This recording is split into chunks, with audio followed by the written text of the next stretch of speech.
Lord of Mysteries. Survival from the Secret Doll Chapter 161 to 180. Zarathus is becoming increasingly strange. Ever since he returned from Backland, every meeting with him has filled me with dread. I don't think this is just me being paranoid. As a faceless, I know very well that a Zarathus at Sequence 3, and not an angel, shouldn't be able to give me such a strong sense of unease. I revealed my thoughts to Jay. Jay quite agreed with my point of view. Yes, as seers, with our strong intuition, how could we not sense this strangeness? Even if he acts meticulously and like a normal Beander, it still gives me a primal fear, as if I'm facing an unknown, terrifying existence. Unknown, terrifying existence. I'm starting to suspect whether that former angel of the Secret Order, that ancestor of the Zarathus family, has been resurrected in him. After all, in the world of mysticism, this is not impossible. Facts and experience tell us to never underestimate the power of the gods. And a Sequence 1 angel, to some extent, is equivalent to a god walking on Earth. Although they haven't reached the level of Sequence 0 in terms of status and power, their deviousness and terrifying supernatural abilities are enough for them to do all sorts of incredible things. Especially a high-ranking being of the seer pathway known for its deviousness? After all, the name of the Sequence 1 potion for this pathway is Mystical Servant, serving a mystical existence. Not completely dead, but still alive, can be seen in most angels, and the Sequence 2 of the seer pathway is called Miracle Invoker, an existence that is good at creating miracles. So, wouldn't resurrection in the Descendants be a kind of miracle? I think it's time for me to leave the Secret Order. Apart from the 7 orthodox churches, perhaps believing in the Creator is also a good choice. Zarathus's abnormality is becoming more and more obvious, and his actions are becoming more and more devious. Through this period of observation, I always feel that it doesn't look like that Sequence 1 angel is reviving in him. Zarathus seems to be contaminated by some kind of power. I informed Acosta of this matter through secretive means. He is one of the few Sequence 3 saints in the Secret Order. As an antiquarian at Sequence 3, he also holds a 0 class sealed artifact. I think that after knowing about Zarathus's abnormality, he will be able to suppress Zarathus's abnormality before I leave, at least not harm me. Great Creator, I hope I can leave the Secret Order as soon as possible. Although this is not pious enough, I think that if this hidden existence can provide some protection, I would be happy to offer a share of my faith later, well, provided that I do receive help. Jay is missing. I went to the agreed place and waited for a long time, but Jay didn't arrive as scheduled. I didn't even see his marionette, not even the code we agreed on. Damn it, I shouldn't have told him about the Creator, about my desire to leave the Secret Order. Could he have already betrayed me and informed Zarathus? Run away. Or wait patiently. What is the reason for Jay's lateness? I think I should change cities, yes, and I have to change my identity, maintaining the minimum level of contact with the Secret Order. If anything goes wrong, run away immediately. Jay is back. He found me and said he had something to delay him earlier. Through observation, he seems no different from before. Using some divination methods, I confirmed that he was indeed not lying, but divination is not omnipotent. I can't be sure if there is anything wrong with him, but I have decided not to trust him anymore.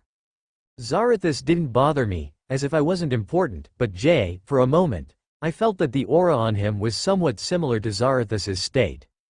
As a fellow faceless, I can clearly recognize that he is not someone else's marionette. Through careful observation by a marionette of the spectator pathway, I also didn't find any abnormalities in his subconscious mind. This may be related to the marionette's low level, but I think I should stay away from this person. Well, before taking away a very important sealed artifact from the Secret Order, I must be careful and cautious in dealing with Zarathus and Jay. The situation is more terrible than I thought. Not long ago, I saw Carl. He is Zarathus's confidant. As one of the few Sequence 3 saints in the Secret Order, he, like Zarathus and Acosta, also holds a 0 class sealed artifact. But why does he look so similar to Zarathus and Jay? In a moment, I even felt that they were the same person. After realizing this, I have a strange feeling. Everyone in the Secret Order looks at me with eyes that make me feel inexplicably afraid, but I didn't find any problems. All of them, why do they all seem like one person? I think I should give up taking away that important sealed artifact and just stay away from the secret order, but before I put it into action, Acosta found me. His historical void image tells me that the situation inside the secret order is not right. But what exactly is wrong? Acosta didn't tell me this. Perhaps he doesn't know either. But our thoughts are common at this time. He also wants to leave the secret order and leave here before this strangeness breaks out, but the sealing method of the Zero class sealed artifact is quite special. In order to prevent the negative effects from affecting his own state, we must stay for a while longer, waiting for Acosta to properly handle the Zero class sealed artifact before it can be taken away. Acosta promised me that we will go to a secret place together. That is a safe area that Zarathus and the other demigods in the secret order do not understand, and the orthodox churches cannot lock on. The people there believe in the true creator, and I, Acosta, we will bring sufficiently important sealed artifacts and join them. For this, we must pay a certain price and stay in the secret order for a while. Pray that the weirdness will break out after we leave. So weird, so weird. Why, the feeling Acosta gives me has also become the same as Zarathus and Jay. Why do the people in the secret order all give me the feeling that they are marionettes? Why, marionettes? Why are they all marionettes? What exactly happened to them? Save me, God, save me. My greed is like encountering a temptation residing in my body, it devoured my soul. I should have left immediately when I sensed the danger. How could I, who is cautious and careful, be so stupid? No, it was a manipulator. An extraordinary being skilled in the mind and subconsciousness domain exerted some influence on me. No, it was a miracle. Something amplified one of my thoughts. It allowed greed to overcome caution, and ignorance to replace my fear of such things. They are not human, they are no longer human. Zeratul, Catalya, Acosta, Charles, J, all of them, long ago, ceased to be human. Those are different faces, but at a certain moment, they converged into one. He is everyone, and everyone is him. The only hidden existence I can think of, Amen? Amen. Save me. They're going to find me. Today is a peaceful day. The newest and most up-to-date novels are first released here. I returned to the secret order, and there, Zeratul, Catalya, and Acosta showed me genuine smiles. We embraced each other, and I confessed my previous attempts to betray the secret order. They were delighted that I had found my way back and congratulated me on returning to this place once more. Unlike before, the sunlight here is so warm, the air is so fresh, and everyone here has a mutually understanding heart. We don't need to be suspicious, there is no probing, no deceit. We cooperate closely, and we will dedicate everything we have to a common future. Compared to my previous muddled existence, I feel that this is what I should be doing. I, Zephyr and Evan, will dedicate my life to the secret order, for the same great purpose. So, what about you, reading the notes? The secret puppet master reading the notes felt every hair on his body stand on end. The contrast between the before and after made him feel goosebumps all over. If he wasn't sure that he was in his own room, and that it was safe enough here, he thought he would throw the notes deep into the cabinet and never want to look at them again for the rest of his life. The secret puppet master's inspiration suddenly moved. He slowly turned his head and looked towards the ajar door not far away. His puppets, one male and one female, had quietly opened the door at some point without making a sound, and were showing him smiles. He saw countless faces outside the door, all different in appearance, but all appearing identical. They showed the secret puppet master a pure, simple smile, with the same curvature, as if carved from the same mold. At that moment, the secret puppet master completely understood what the notes meant by, "He is everyone, and everyone is him." Not long after, the secret puppet master also raised a pure smile on his face. He closed the notebook, got up, and left. The spirit teachings are more cautious than I thought. A year passed in a hurry. The weather changed from warm to cold, and Tingnan City had its first light snowfall after entering winter. Tang put the book on the table. Lying in his rocking chair, his gaze passed through the window, looking at the countless snowflakes falling downwards in the sky above Miskatonic University. In the room, the fireplace had already been lit, and the warm firelight made the whole room cozy. A carpet sewn with strange patterns covered the ground, and books were scattered everywhere. The owner of the books had no intention of tidying up, simply letting the books lie on the ground.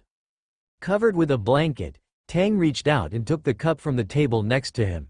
After sipping a mouthful of the milk in the cup, he continued his conversation with the system. The power of the spirit teachings is indeed more complicated than I thought. The situation in the southern continent has been chaotic since the death of the god of death worshipped by the Bayam Empire. Even without the addition of the colonizers, the people of the southern continent who are resisting the rule of the remnants of the Bayam Empire are enough to give the spirit teachings a headache. Picking up the book he had just been reading, Tang flipped through the pages while, together with the system, he watched the situation on the southern continent through the infinitely extensible, bionic puppet module. The Rose School, the Highland Kingdom, the Pause Kingdom, the indigenous tribes that worship the god of death, plus the Rose School that worships the bound god, and the witches who worship the primitive moon. The southern continent is now like raising GU. Today it's the spirit teachings ambushing the extraordinary of the Rose School of the Highland Kingdom. And tomorrow it's the Pause Kingdom annexing the surrounding indigenous tribes. Now, a demon wolf has joined, a demon wolf with a high enough status, acting cryptically enough, and unpredictably. This makes the situation in the southern continent more and more chaotic. Chaos, the more chaotic the better. The gloomy demon wolf Kotar is indeed an ancient extraordinary creature that has survived from the second epoch to the present. Through the customized, bionic puppet module. This miracle invoker puppet perfectly displayed the cunning and treachery of the demon wolf, who possessed a high-ranking being. He walks in the darkness, traveling between the Bayam Empire, the Highland Kingdom, and the Pause Kingdom, firing a shot here and there, and constantly transforming into hidden puppets, slowly eroding these three countries. And the high-ranking angels of the southern continent don't want to snipe this demon wolf who doesn't know where he came from. It's just a pity that every sniper attack fails due to various accidents, either because their own information is leaked for some reason, or because of interference from enemies. The angels also don't dare to cooperate with each other. After all, what they have to confront is also an angel. Without the help of a higher-ranking existence, this kind of cooperation without a foundation of trust cannot withstand provocation and will shatter with a single touch. The spirit teachings have already sent people to contact Owen. Heiter, that death consul, has obviously confirmed that Owen and I are indeed direct descendants within 3 generations of the god of death Salinger. And after killing a witch and confirming that I am a seer pathway sequence 5, secret puppet master, choosing sequence 4 undying for Owen is a very reasonable development. There are still extraordinary beings within the spirit teachings who belong to the Bayam Empire and the bloodline of the god of death. These people are naturally more adaptable to the extraordinary power of the god of death pathway, and have a stronger control and digestion of potions. Some characteristics of the god of death pathway, such as the suppression of lower-ranking beings by higher-ranking beings, will also be strengthened to a certain extent in these people with the bloodline of the god of death. These people are the foundation of the royalist faction within the spirit teachings. As the high priest of the Church of the God of Death, believing in the god of death, he obviously cannot suppress extraordinary beings with the bloodline of the god of death. And a direct blood relative within 3 generations, a sequence 4 undying, is a representative for the royalist faction of the spirit teachings.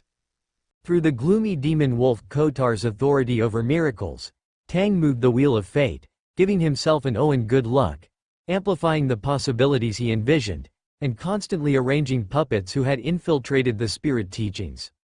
Through the subordinates that these puppets developed once again within the spirit teachings, Tang was slowly leading the spirit teachings, rushing madly in a wrong direction that they absolutely didn't want to go.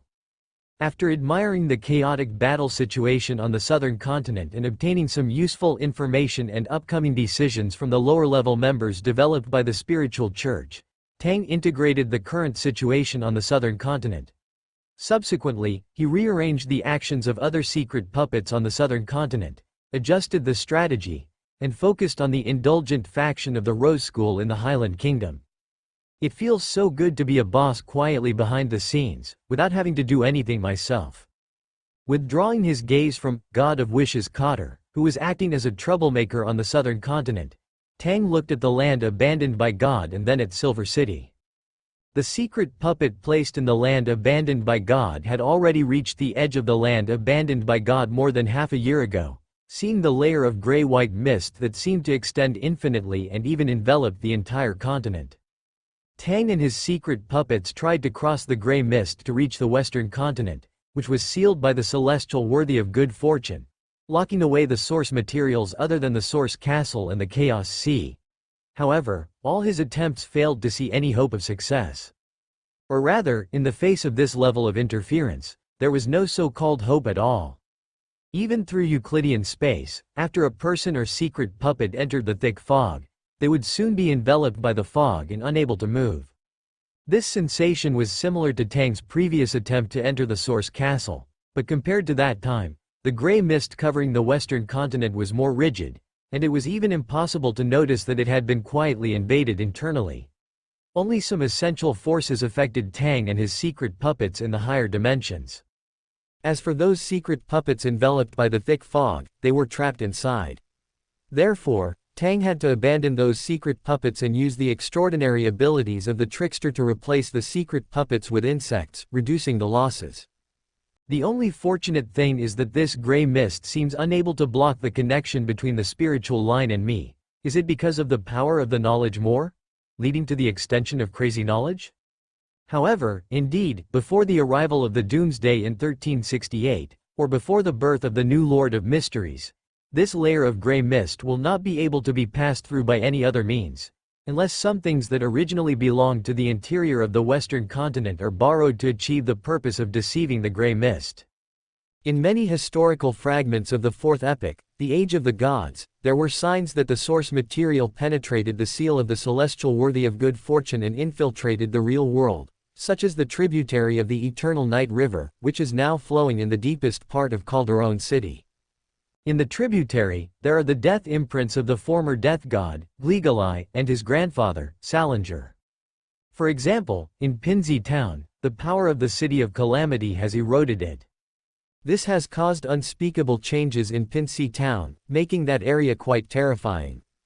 For example, the system on him is essentially an evolution of the crazy knowledge of the knowledge more.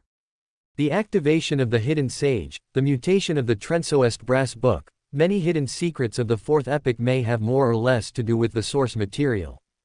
If this is the case, you can try to hitch a ride, after completely mastering Euclidean space.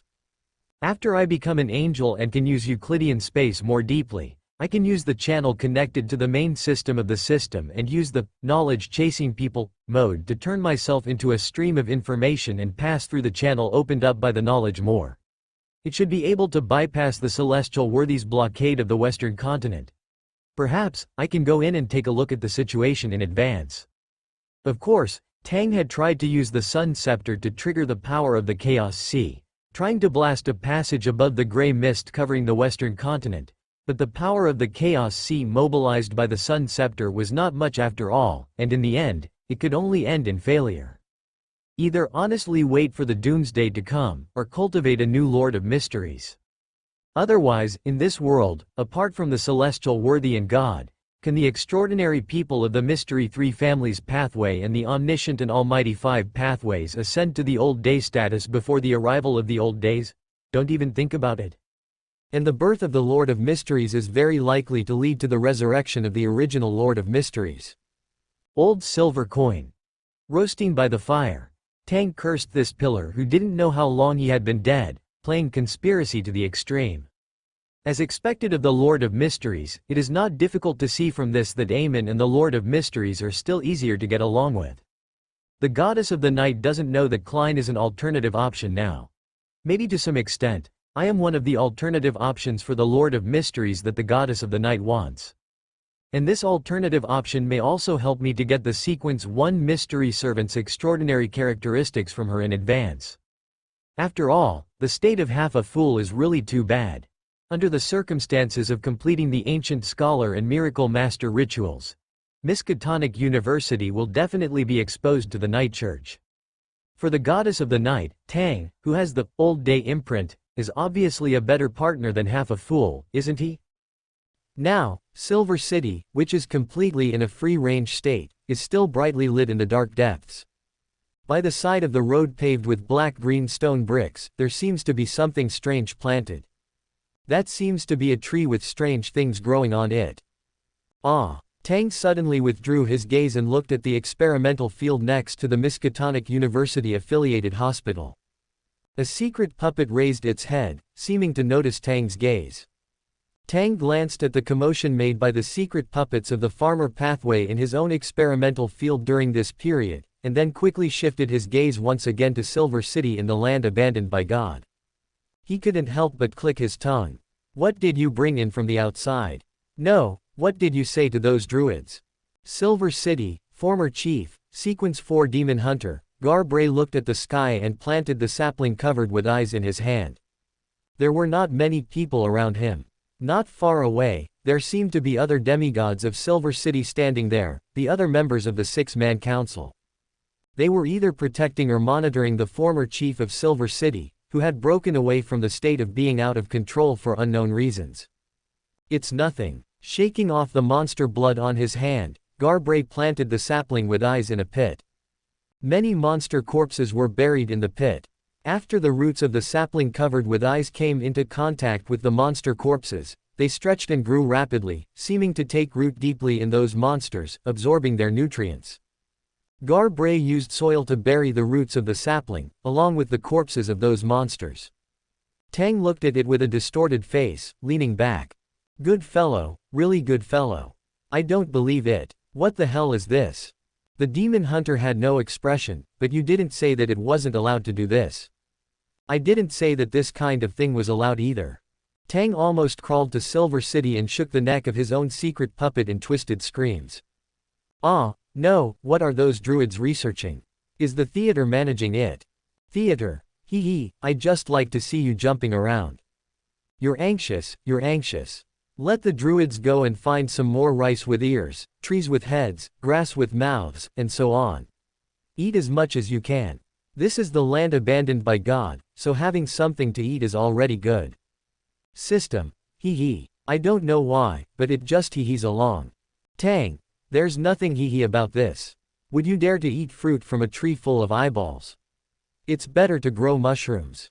Tang twitched his lips but ultimately said nothing more. Those people in Silver City, they still don't trust you. Garth Blake paused, his hand burying the soil, then said quite naturally, that's to be expected, especially after I've shown some abnormalities. Tang snapped his fingers, making the fire in the room smaller. This guy is doing it on purpose, deliberately exposing some special things to make the Silver City guys wary of him. Forget it, whatever, I'm giving up. With the underlying logic constraints of the bionic mimic module, it won't harm me. The newest novels are first published here. All right, get ready, you and the others will go to the giant court later. Tang started talking business. After all, during the time his ritual is being held, he must make the most of these long 300 years. The giant court, the former divine kingdom of the giant king Ormir, is only accessible to a few beings while the land abandoned by God is completely separated from the real world. Without opening the room that seals the Dark Angel Sasriel, it's an absolutely worthwhile treasure trove. Tang, who can bypass the seal and enter the East Continent, has obviously obtained a ticket to the land abandoned by God, and the giant court is a huge monster spawning cage. The magic potion formulas, various treasures, and extraordinary characteristics inside are not few in number. Giant court, are we going to open that door? Garth Blake asked. No. Tang picked up the book he had been reading again and casually replied, what's sealed inside is the Chaos Sea. Why would I go and fight the Chaos Sea and the Dark Angel evil spirit for no reason? Let Klein solve this thankless problem. My ritual doesn't need Silver City's participation, and it can be solved without the history of the land abandoned by God returning. Moreover, at this stage, God's consciousness is still very strong. Compared to the Dark Angel evil spirit 1,000 years later, it's probably many times more dangerous. This is not something you can solve. Even if you bring the demigods of Silver City, just getting close will make you all follow along and be finished. The Dark Angel Sasriel is a firewall created by the ancient sun god. It's just a pity that this firewall is now out of control. Garth Blake had to extinguish this idea. Let me think. Let Brooks, as the war bishop, lead the team, then Cheritu, carrying a 0-level sealed artifact, and then the Ancient Guardian will also go, and then an ancient scholar from the Mystic Order, several Sequence 4 demigods, and some Sequence 5 Beyonders with special abilities. Assemble a mimic team, and let the system do real-time monitoring. Each demigod and each mimic body should have as many Trickmaster's spirit worms as possible.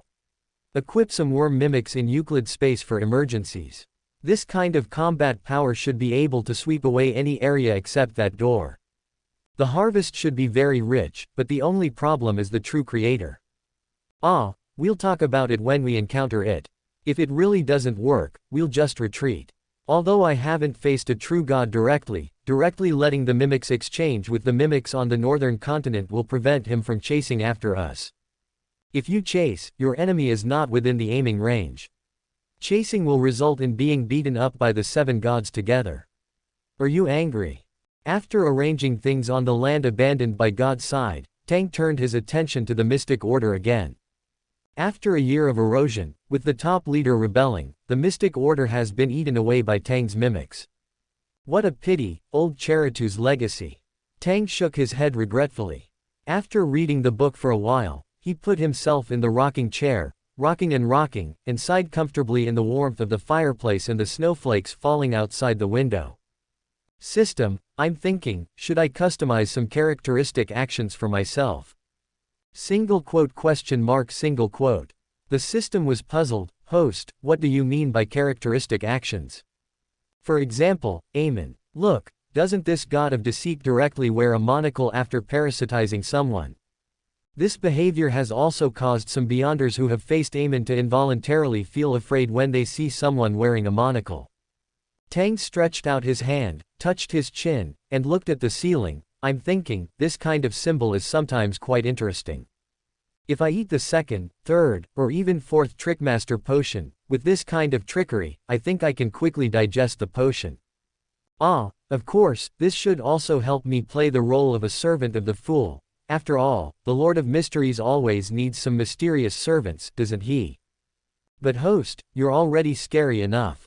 The system flipped through its system logs and found that not long ago, someone in the Mystic Order couldn't bear the increasingly numerous atmosphere of his own host's mimics deliberately showing abnormalities, and was directly frightened into mental breakdown and went crazy on the spot. The system sincerely suggests, it's enough to let the mimics expose a little bit of abnormality from time to time. Host, let's be human.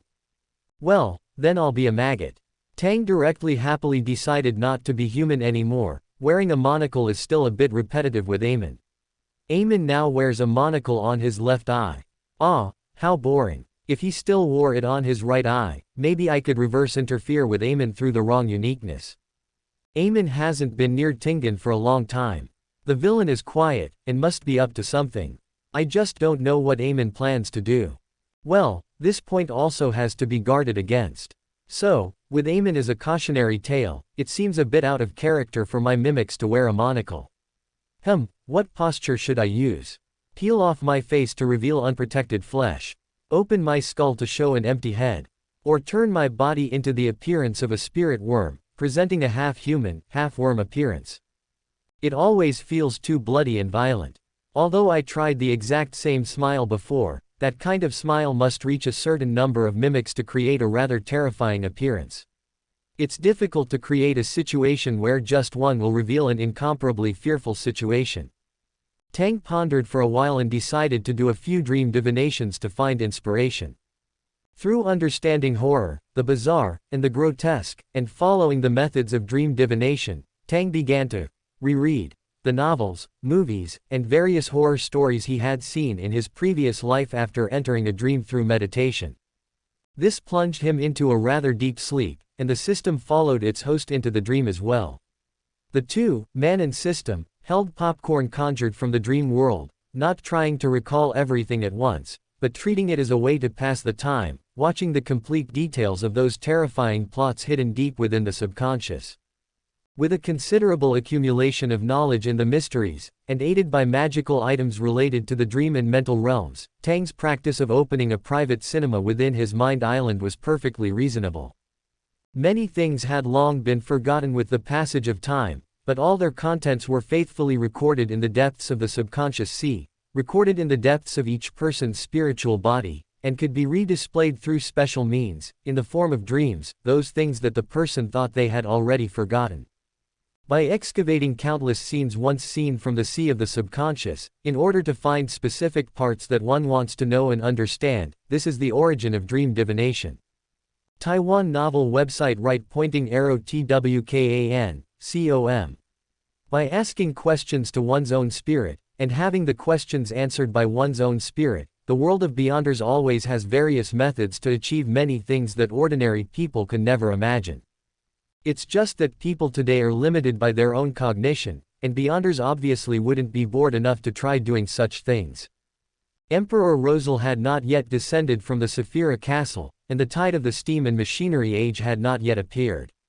The system was still curious about things like film and television works. Horror movies like Final Destination and Alien made it scream and shout, its electronic voice high-pitched. "Ah, host." Tang slapped the ball-like thing, sending it darting around the entire dream world. Don't you know that the most annoying thing when watching a movie is when someone next to you suddenly yells? Putting the virtual popcorn into his mouth and finishing a bottle of sugary soda, Tang, not caring at all about gaining weight or not being able to sleep, changed into a comfortable position and murmured softly, "Foreign movies, what they emphasize is still a bloody horror. But in terms of revealing the horror in the details, as expected, you still have to look at domestic ones. But given the environment of domestic horror movies in my previous life, let's just say those who know. Looks like it's quite interesting." In the dream world, Eamon, who didn't know when he had appeared here, suddenly spoke. The monocle he wore seemed to hide something, revealing a hazy glow. Eamon didn't know how long he had been here, or how long he had been watching these movies from an even earlier First Epoch. As he watched, he couldn't help but chuckle. I have to say, sometimes human creativity can always be eye-opening. Tang raised his head and glanced at this god of mischief who seemed to be quite interested in the movies, but in the end, he didn't ask how this dirty thing had entered his dream. This, Eamon, was not the same thing as the Eamon outside. The insurance left for him in the future would play a very important role at certain moments, at least that's what Tang's spirituality told him. Judging by your tone, you quite like humans. I suppose so. Eamon propped his elbow on the sofa, pinching his monocle as he watched the movie plot where humans kept dying due to various coincidences. The delicacies you invented are quite good, and your ideas are sometimes very interesting, confessing to the eternal blazing sun and the Lord of Storms while having affairs in the church, or watching your father and your wife die, just to get some things from them that don't belong to you. Invention and creation are indeed your strengths. Indeed, most of the time, my pleasure comes from humans, not from dragons, elves, giants, and a series of other extraordinary creatures. They always only like to instinctively reproduce, making generations of descendants become more and more bizarre. Humans have always been a contradictory collection of beings. Tang casually replied, many of those extraordinary creatures you mentioned were also transformed into that appearance because humans were infected by extraordinary characteristics, weren't they? As for making generations of descendants become a mess, it shouldn't have fallen to the level of stones, plants, or streams to reproduce generation after generation of descendants who can independently create a family tree. All right, that's indeed the case. Eamon smiled and shrugged. Compared to humans, these extraordinary creatures really aren't that interesting. Ancient gods are both crazy and irrational, truly not interesting fellows. And now, there is still a long time before the arrival of the apocalypse. I think my initial attempt to integrate into human society has indeed paid off. After all, it's indeed quite interesting. He was referring to using his monocle, not knowing how many seer pathway beyonders he had scared out of their minds, or how many ordinary people he had frightened, making everyone who understood Eamon wary and fearful of the monocle-wearing figure who could replace your friends, your family, your lover, and yourself at any time. Eamon was truly a prankster. Tang rubbed the non-existent goosebumps on his arms. Then, do you have any suggestions? Isn't the monocle good? Playing me, misleading me, I think that clone who has become the main body should be curious about this. Don't you want to catch him? When he wants to catch your marionettes, turn the tables on him. But an Amon who hasn't fallen to sequence 2 isn't a good Amon. Even if only supported by a single sequence 1 uniqueness, Amon, who deeply understood the meaning of the Worm of Time and mastered the uniqueness of the Thief pathway for so long, would be somewhat more terrifying than powerhouses of the same level. Don't want to. Tang refocused his gaze on the movie itself, manipulating his dream to materialize some snacks he had eaten before. These things could only be eaten in dreams. Even the historical void images pulled out with the yesterday reappearance talisman had subtle differences from those things in his memory. Compared to me, you obviously understand yourself better. Before, knowing that Tingen had a high level of danger, you still kept sending clones to probe, probably not just for the reason of wanting to investigate the source of Tingen's anomaly. All right, clever. Amon smiled. Do you have any other ideas? Tell them together, so I can also have a reference, right? It boils down to a few points: interfering with vision, misleading the enemy, and focusing the enemy's attention on the matter of Amon wanting to regain the error uniqueness and sequence 1 Beander characteristic. Meanwhile, your sequence 1 avatar is now focusing on other matters, such as recovering the Beander characteristics of the same pathway, including the Fate Siphon, and deceiving sequence 2 and sequence 3 entities like your mentor. Since the sequence 1 Beander characteristic and uniqueness have already been lost, and Palace Zoroaster, also a sequence 1, is in Tingen and cannot be easily dealt with, then create a certain degree of quantitative change to make up for the loss. As for not attempting to send avatars over recently, perhaps he has realized that he was doing something useless and is preparing for a grand performance. Amon pinched the upper and lower edges of his monocle. That makes sense, but have you ever considered that this is also a deception? In your terms, it's the so-called, I predicted your prediction.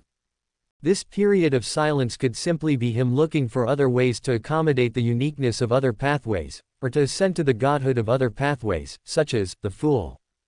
Tang clicked his tongue. Chatting with this kind of dirty thing really drains brain cells. Can't we just watch a movie in peace? Does everything have to revolve around this dirty thing? Regardless of whether you predict me or I predict you, that sequence 1 Amon wants to accommodate the uniqueness of other pathways. Unless he finds Mr. Door or Antigonus, it's impossible. Mr. Door has been captured by the Fallen Mother, and Antigonus is now quietly sleeping in the goddess of the night's misty town. With these two restrained, the path Amon actually wants to take is not as easy as this dirty thing says. Thinking about it this way, your sequence 1 avatar's only goal, without switching pathways, would be the error uniqueness. Among the orthodox gods, I don't think there are many who can help you. As for the hidden existences, only the true creator and Adam can cooperate with you to some extent, without fundamental conflicts of interest. Whether it's the primordial witch, the hidden sage, or others, they should all be skeptical of your character. Among them, Adam is the most likely to help you. After all, Amon is an important part of containing the birth of the Lord of the Mysteries. It's impossible for Adam not to pay attention to this.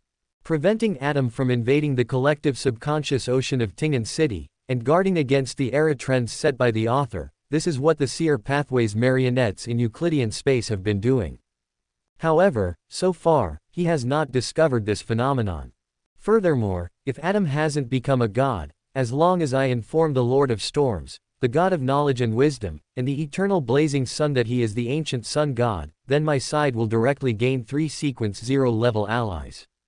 The latest novels are first published on Vertex Novel Network. When the time comes, we'll see whether Adam's head is hard, or whether the fists of 3 sequence 0s are harder. When he woke up from his dream, the snowflakes outside the window had already stopped. The dark clouds in the sky dissipated, revealing a trace of the red moon, and countless stars surrounding the red moon. The sky of Miskatonic University is essentially a fake sky made of curtains laid out by the theater. Although it is synchronized with the outside world, the weather and time here can actually be freely adjusted. Tang looked at the moon in the sky, pondered for a few seconds, then took out a charcoal pencil from the system space, and also took out the monocle. The monocle is the imprint applied by Amon, the embodiment of the error pathway's uniqueness. Only by completely accommodating this uniqueness, repeatedly revising its concept and corresponding symbolism, will the error uniqueness outwardly present a form different from the monocle. Of course, if it's just using illusion, without involving the essence, it's easy to solve. Holding the monocle, Tang thought for a while, first turning the monocle into a pocket watch. The pocket watch ticked and talked, giving a creepy feeling in the quiet room, as if a monster was constantly approaching. No good. Tang murmured to himself, the sound isn't clear enough. It's fine in a quiet environment, but in a noisy place, directly send the corresponding concept into the brain of the person I want to scare. Putting down the monocle, he changed his mind again, directly using illusion to create a saw. Saw. Weapon-like things are too big, and it's difficult to apply to all the marionettes. He began to constantly change the external image of the monocle, through layers of illusionary modification, transforming back and forth from saws, axes, talisman papers, paper money, candles, embroidered shoes, and other random things. After making a long series of transformations, constantly combining the ideas that appeared in Tang's mind and were then rejected, Tang breathed a sigh of relief, and finally tentatively determined a few images. Cleverly using the uncanny valley effect of human fear of humanoid creatures is also a good choice. Tang wriggled the spirit worms on his face, found a full-length mirror, put the red top hat that had been transformed by illusion on his head, held a civilization staff with strange thorn patterns in his hand, revealing a face without eyes, nose, ears, leaving only a mouth, covered with fleshy buds. He also had an extra red suit on his body, worn on his body, matched with a dark red top hat that looked like it was dyed with dried blood, and a civilization staff that was also dark red, and a face without facial features. Tang's body was stretched a little through the faceless ability, looking somewhat like the Slender Man in urban legends. But this image still looked more terrifying than bizarre, without much novelty, just purely scaring people. Tang took off the top hat, and the clothes on his body returned to illusion again, and he restored his face again. After pondering for a moment, he focused his gaze on the top hat in his hand. With a slight movement in his hand, a yesterday once more charm appeared in Tang's hand. As Tang activated the charm with ancient Hermes, he pulled out a curtain engraved with various symbols from the mist of history. Tang crumpled the cloth into a ball and stuffed it into the top hat. The next moment, countless fine, illusory lines appeared in the top hat. This is the extraordinary power obtained after interpreting the Necronomicon, rearranging the symbols and symbolic meanings of occultism, and praying to the Necronomicon, which is essentially a part of knowledge, using the effect of ritual magic. Its effect is to show a part of the extraordinary that should not be discovered by ordinary people. Speaking of which, isn't the scariest thing about a marionette that it is a marionette? Tang put on the new top hat, and illusory transparent black lines appeared on his body, and those countless black lines extended to the highest dome. Those countless lines of spiritual bodies stretched to the highest dome, to the end of the void. These are the lines of spiritual bodies that every living being possesses, and the reason why sequence 5 of the seer pathway is called the most difficult sequence to contend with under a demigod is because of these lines of spiritual bodies possessed by every living being, everything with spiritual existence. Tang looked out the window. Through the vision of a marionettist, he could see that in the quiet Miskatonic University at night, there were also countless lines of spiritual bodies flying towards the end of the void, and many of them were winding and gathering on a star above. That was the location of the theater's core. As a sealed artifact of Sequence 2, the Evernight Theater controlled the lines of spiritual bodies of most of the marionettes in Miskatonic University. Among the countless marionettes in Miskatonic University, only a small number of them have virtual lines of spiritual bodies brought by the bionic marionette module, which can mislead other existences that can see the lines of spiritual bodies. In fact, there are only a few beyonders who can see the existence of the lines of spiritual bodies and can detect that this is a marionettist's marionette before the marionette shows any abnormality. If it is the kind of beyonder who is only good at frontal combat, and even has all the skill points invested in this aspect, unless they use some extraordinary items. Even at high sequences, they cannot see this kind of thing with low mystical attributes. Let me make it clear first, he didn't invest in the warrior pathway. The core of the seer pathway's sequence 4, which undergoes qualitative changes, lies in manipulating marionettes. Therefore, any other embellishments and manifestations are just icing on the cake. Just like Amon's monocle, what is frightening is not the monocle itself, but the essence it represents. It represents that this person has become a parasitic object of others, and this parasitic object is the god of deceit, the god of mischief. Even if it is just an avatar, it is enough to make many knowledgeable people feel instinctive fear. Being parasitized by Amon is no different in essence from being hung up as a marionette. Apart from the monocle, which can directly express fear, allowing people to see the lines of spiritual bodies of the marionette, allowing people to see the lines of spiritual bodies without revealing the problems of the marionette is actually a symbol. Tang pinched the monocle carved from crystal on his right eye and looked at the lines of spiritual bodies that were constantly revealed because of the ritualistic magic stuffed into the top hat he was wearing. Even if the perspective of the lines of spiritual bodies is removed, these illusory black lines still exist, like puppet strings hanging from the sky, binding every entangled living being. This is the effect of the ritualistic magic to reveal part of the lines of spiritual bodies. Sometimes, it has to be said that as long as Beyonders of the knowledge pathway have a deep enough grasp of knowledge, they are the easiest to become all-rounders. What do you think? This is your problem, it has nothing to do with me. However, judging from the degree of weirdness shown by you trickmasters, this is indeed enough. Are you really not considering letting your marionettes wear monocles? Then how will the church distinguish between you and me in the future? Amon of the right eye and Amon of the left eye. How annoying, why did Amon put the monocle on his left eye? Tang chuckled, and then decisively blocked this dirty thing again. System. Host, really, you wouldn't be happy if that dirty thing wore the monocle on the right eye. Well, coupled with some strange things, such as smiles, red hats, monocles, etc., it's probably feasible, as long as they are customized separately according to the different marionettes. Making people feel scared, isn't it scary to not find the marionettist who is manipulating the marionette? Just like the ancient warriors, killing one person in the crowd was worth it, and killing two was a profit. The modern warriors looked at the 3 mechanical dogs in front of them, whose value added up to only 10,000, and fell into contemplation with bombs in their hands. And more importantly, you never know which one of the people around you is a living person and which one is a mechanical disguise. Well, find a test subject and try it.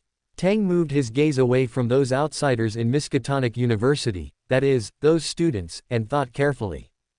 Then, he raised a strange smile. The Nighthawks led by Archbishop Charnas should also see the storm. Those people seem to be quite idle. The Night Church and the Loen Kingdom cooperated to establish a team of Beyonders in Tingan City, led by Sequence 6 Requiem speakers, with multiple, 2, and 3, level sealed artifacts as the core, responsible for handling extraordinary cases in Tingan City. Before Archbishop Charnas proposed to systematize and standardize the internal Beyonder system of the Church, and plan the proportion of Beyonders in major cities and the use of sealed artifacts, the major churches have always handled extraordinary cases in various places based on the principle of proximity. That is, each city is divided into 1 to 5 bishops and priests with extraordinary powers according to the city's scale, importance, and degree of faith dissemination.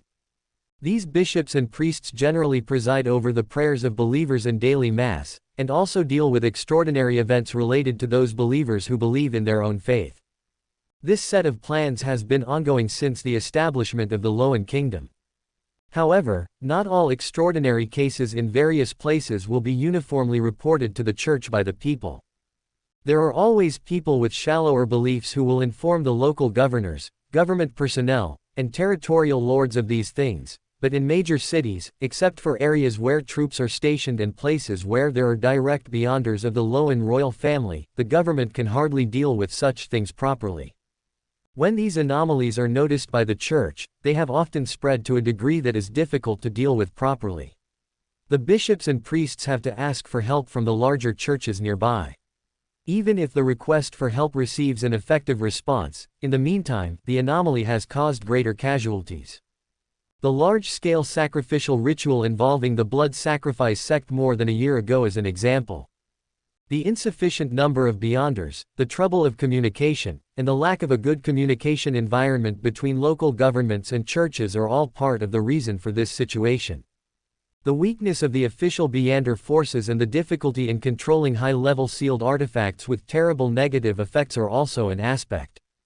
Archbishop Charnas's consideration of the composition of Beyonders in various places within this systematic church is also a reasonable plan in line with the current era of Loen. The effective handling of extraordinary cases through sealed artifacts, the separation of the church's structure, with most Beyonders no longer serving as bishops in various places, but being assigned to other systems to be responsible for the unified handling of extraordinary cases in various places, etc., were all reform contents proposed by Archbishop Charnas and approved by the Pope of the Night Church. Among these, negotiating with the kingdom and the Augustus family to obtain some support from Augustus is also the key to the problem. Sometimes, management chaos is an important reason that leads to inefficiency and can easily cause serious disasters. Currently, this extraordinary team of Beyonders has a house near the Tingen City Black Knight Church. It's not small, but it's very well hidden, disguised as the base of a mercenary team. Of course, such mercenary teams are not uncommon in Ruin. Everywhere here is filled with fighting and killing, and merchant groups on the road always need some way to ensure their safety. After all, it's impossible to fill a merchant group with strong men wielding hunting rifles, right? That's a huge expense, and ordinary merchant groups can't afford to support so many people. This has led to new industries in Ruin, Intis, and Phenobot. Sometimes, mercenaries will also serve as guards for noble estates, bodyguards for wealthy people, or catch adulterers in bed. In short, it's a pretty good disguise. The official force of the Black Knight Church, the Nighthawks Tingen headquarters, is disguised in this way. It looks like a tavern hidden in a secret corner, the base of an unknown mercenary team, appearing quite ordinary on the surface. But in reality, its essence is the place where the local official Beyonder organization of the Black Knight Church usually works. The basement has a secret passage directly connected to the underground of the Black Knight Church, directly connecting it to the place where sealed artifacts are stored beneath the Black Knight Church. The newest novels are first published here. And there, many sealers brought 2 and 3 grade sealed artifacts from the headquarters, the St. Tranquility Church. Gregor Richards is the captain of this Beyonder team, a Sequence 6 soul healer of the Black Knight pathway. Captain, this was reported to the city government by citizens in the past 2 days. It looks like it involves supernatural events. These days, Gregor Richards, as a sleepless, felt somewhat physically and mentally exhausted. Logically speaking, there shouldn't be many supernatural cases reported to the Black Knight Church and the local government every day. After all, this is an era where the supernatural is not obvious. With the official Beyonders of the Black Knight Church and the Storm Church guarding it, wild Beyonders will more or less take into account the issues of the church. However, the short stories that have become popular among the people recently have alerted the official Beyonders of the Black Knight Church and made them discover some problems. When team member Francis Houston walked into the office, Gregor Richards, the soul healer, rubbed his temples and put down the short stories written in Runish that he had collected from some storytellers.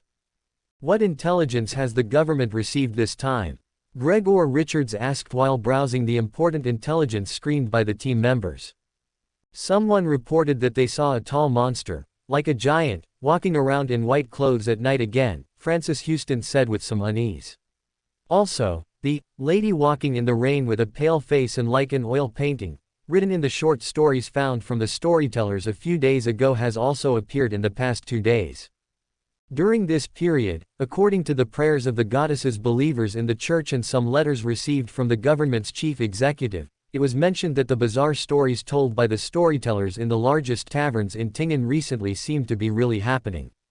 Nowadays, in Ruin, only a few people understand writing and have received basic education. Many families will even only use awkward Runish to write their names until they die. Therefore, There are many people who have received basic education but have gone bankrupt due to various reasons and cannot make a living, so they seek a way out by helping others identify contracts, government announcements, etc. Among them, the easiest way to obtain money, but the most undignified, is to talk about some recent events in Rouen and Tingen in large gatherings of people such as taverns and teahouses, in order to get rewards and wages from the tavern and teahouse owners. This is only suitable for some people who are literate due to various reasons, but whose families are not wealthy. After all, for those families that were once glorious, sometimes dignity outweighs everything, and no one would willingly demean themselves. And these people, collectively called storytellers, have recently received anonymous submissions, hiring them in a way that gives them generous rewards, asking them to read things they have never been exposed to in major taverns, not only large ones but also medium and small ones. And the manuscripts given to the storytellers, asking them to tell, are all about strange things. The bride marrying at midnight, the lady walking in the rain, a white-clothed woman with a terrible height wandering at night, a lady with a split mouth and wearing a mask waiting for passers-by with a sharp knife, a young girl constantly splitting due to death, and so on. These absurd and ridiculous stories reveal an unspeakable sense of horror, which has actually made these stories a trend in Tingen City. Many wealthy people have even crowded out the taverns with storytellers everywhere, or invited those storytellers to their homes to tell them alone. However, stories are stories after all. After they spread, except for making children cry in the middle of the night, fearing that some monsters will appear in places where there is no light, adults will not have any strange associations because of this. The origin of the matter came from a week ago. That was also the first supernatural event that the Black Knight Church has currently verified to have occurred. Someone saw an incredibly tall woman in white standing by the street when they were returning home drunk in the middle of the night, seemingly waiting for something. He was startled by this sudden situation, and his alcohol sobered up by more than half. The incredibly tall woman in white was not his illusion. He immediately thought of those strange stories that have been very popular recently, and he ran away in a panic. But the people he brought back did not see an unusually tall woman in that place, as if it was just his illusion.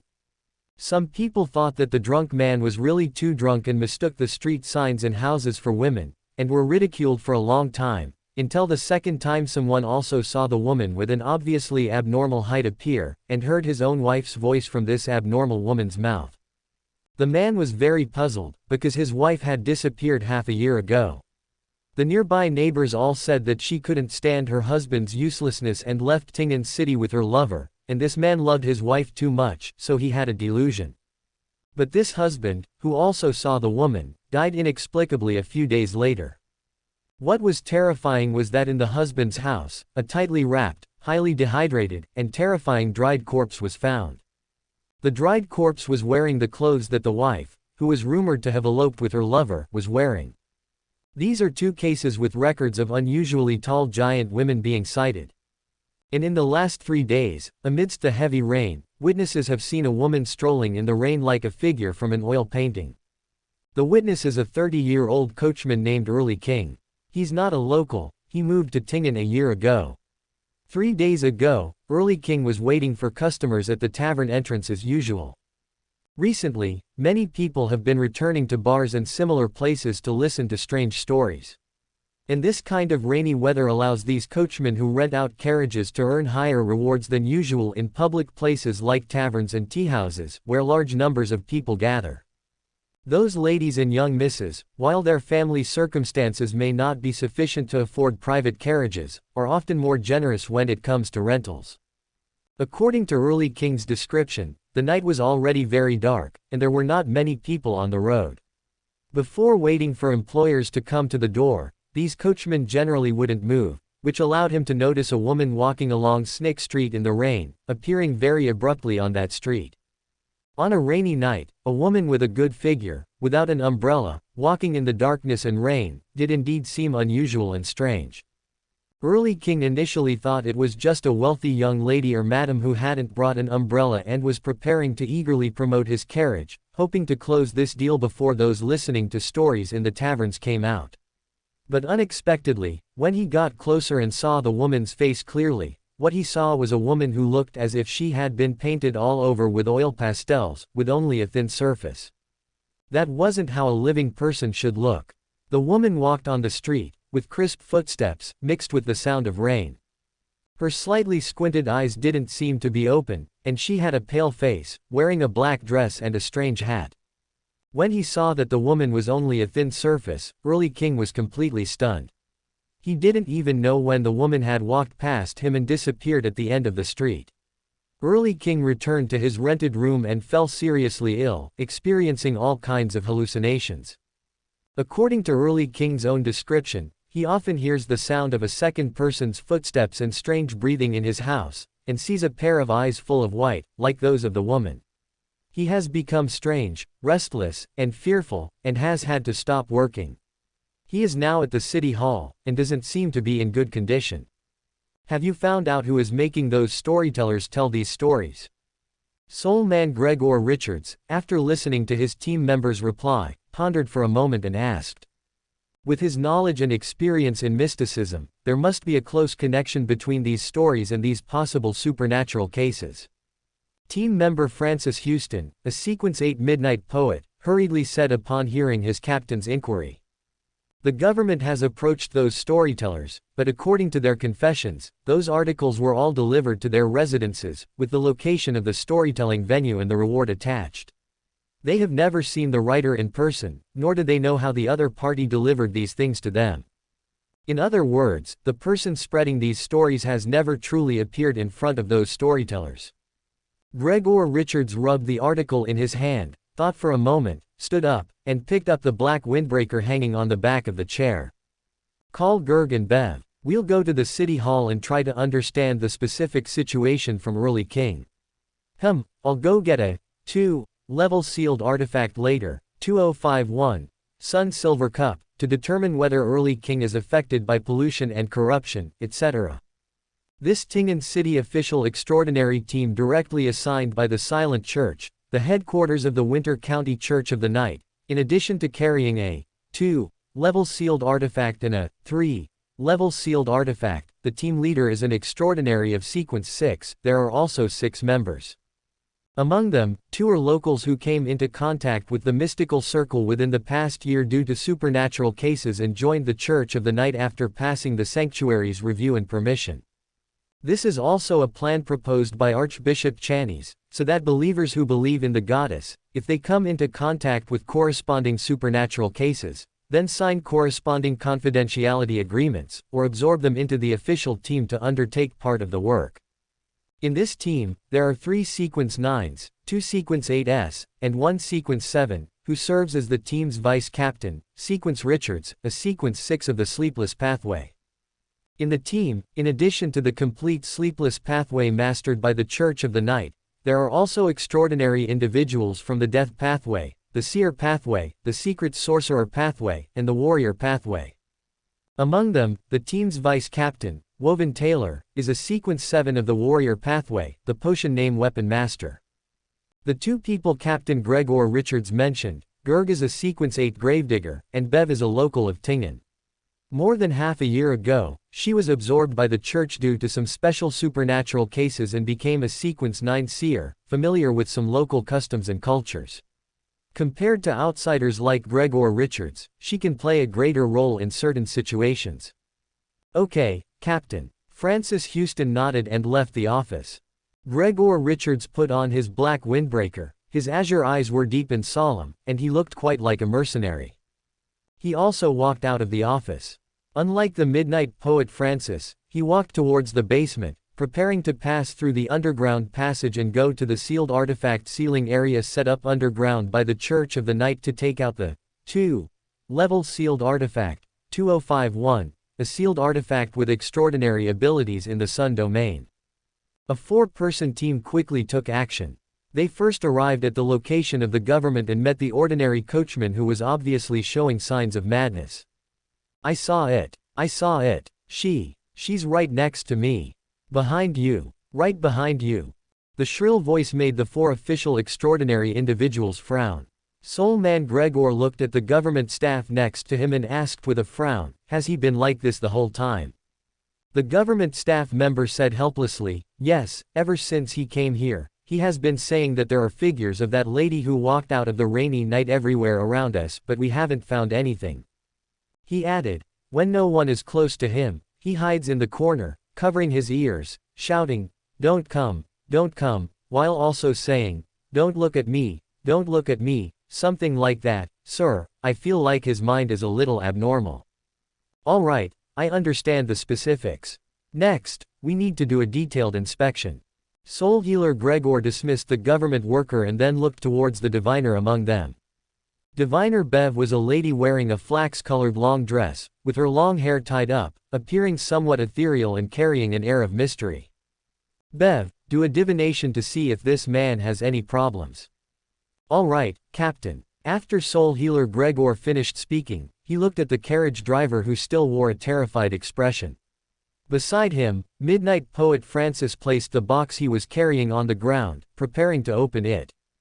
Gravedigger Gerg opened his spirit sight and scanned the surroundings, but didn't find anything abnormal. Diviner Bev took out her pendulum and repeated in a low voice, "Earl King has a problem," then used the pendulum method to obtain the answer she wanted. "There's a problem, but it's not a big problem." When he received the divination result from his teammate, Midnight Poet Francis had already taken out the contents of the leather suitcase. It was wrapped in reflective tin foil, a cup gleaming with a silver luster. The cup seemed to contain drops of golden liquid, and just getting close made one feel a burning sensation rising on the surface of their skin. 2051, Sun Silver Cup. This is a sealed artifact that spontaneously expels the surrounding darkness and continuously emits light when exposed to a dark environment. It can actively create holy water with exorcising and purifying properties, with considerable power. While possessing exorcising and purifying abilities, it can also grant the creature that drinks the holy water a certain degree of courage, weaken negative emotions, and when sprinkled, it can ignite unclean creatures, subjecting them to a purification effect equivalent to that of a mid-sequence Beander in the Sun domain. However, this sealed artifact cannot remain in a dark, lightless environment for an extended period. On one hand, it will continuously generate temperature and brightness until all the surrounding darkness is expelled, but this also means that everything around it will be melted by the sun's light and heat. On the other hand, the holder and the surrounding sentient beings will involuntarily approach this sealed artifact and drink the purifying holy water in the cup. This in itself won't have a significant impact. However, if the total amount of holy water consumed within a short period exceeds the necessary limit, then this sentient being will involuntarily praise the sun, turning into a ball of light, continuously burning themselves and others. Burning others, while also burning oneself. The moment the Sun Silver Cup appeared, the temperature of the entire room visibly increased. Soul Healer Gregor stared unblinkingly at the carriage driver huddled in the corner, while the other members warily looked around, trying to find any anomalies. The newest and most complete novels are first published at. The next moment, Soul Healer Gregor's gaze sharpened, his pupils slightly dilating. He saw strange black threads emerging from the carriage driver's body, countless black threads extending outwards, upwards, seemingly connected to the highest dome, with no end in sight. Soul Healer Gregor subconsciously followed the black threads upwards, but saw a strange, bloodless face flash past where the black threads extended. "Captain, what are those threads?" Diviner Bev whispered in alarm. "You saw them too." Gregor didn't move his gaze, staring unblinkingly at the carriage driver. The other party didn't show any signs of being corrupted, nor did he show any signs of being purified, still trembling in fear, unaffected by the purification power of the Sun domain. "Yes." Gravedigger Gerg nodded, and said in a low voice, "No signs of purification, no evil spirit possessing him, no signs of corruption. This may not be an influence caused by evil spirits or similar creatures." Gregor nodded, agreeing with his teammates' thoughts. Among the 22 paths of gods, there are quite a few paths and sequences that can display quite bizarre abilities. According to my knowledge of mysticism, those things extending from Earl King's body are called spirit body threads. He explained the meaning of spirit body threads to his teammates, and told them about the abnormally pale face he had just seen flash past where the spirit body threads extended. Earl King isn't crazy, he really encountered a supernatural event. Although it's unclear what caused this supernatural event, I think we must find the writer as soon as possible. Now that the prototypes of 2 stories have appeared, then inevitably there will be a 3rd, a 4th, or even a 5th and 6th. Gregor said in a deep voice, Earl King's problem hasn't escalated to the point of no return. Take him back to the church and have him protectively watched over by the sealed artifacts in the church's basement. For a short time, don't let him stay alone in one place. Yes, Captain. Through some extraordinary means, Diviner Bev found out where the original source of those manuscripts was. It was a rather old-looking house on Golden Rose Street. Inside the waist-high fence were dead yellow leaves and various wildly growing weeds, looking nothing like a place where people lived. This reminds me of the haunted houses mentioned in those stories.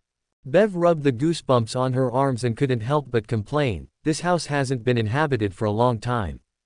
Midnight Poet Francis, who had already put the Sun Silver cup back into the leather suitcase and temporarily sealed it, muttered in a low voice, those stories are really scary sometimes, especially when they involve places like this. Gravedigger Gerg had taken the abnormal carriage driver back to the church to undergo other inspections. Now, the remaining 3 had arrived at the mansion where the writer was suspected to be. Bev, as a native of Ting, had some impression of this kind of mansion that had been abandoned for a long time.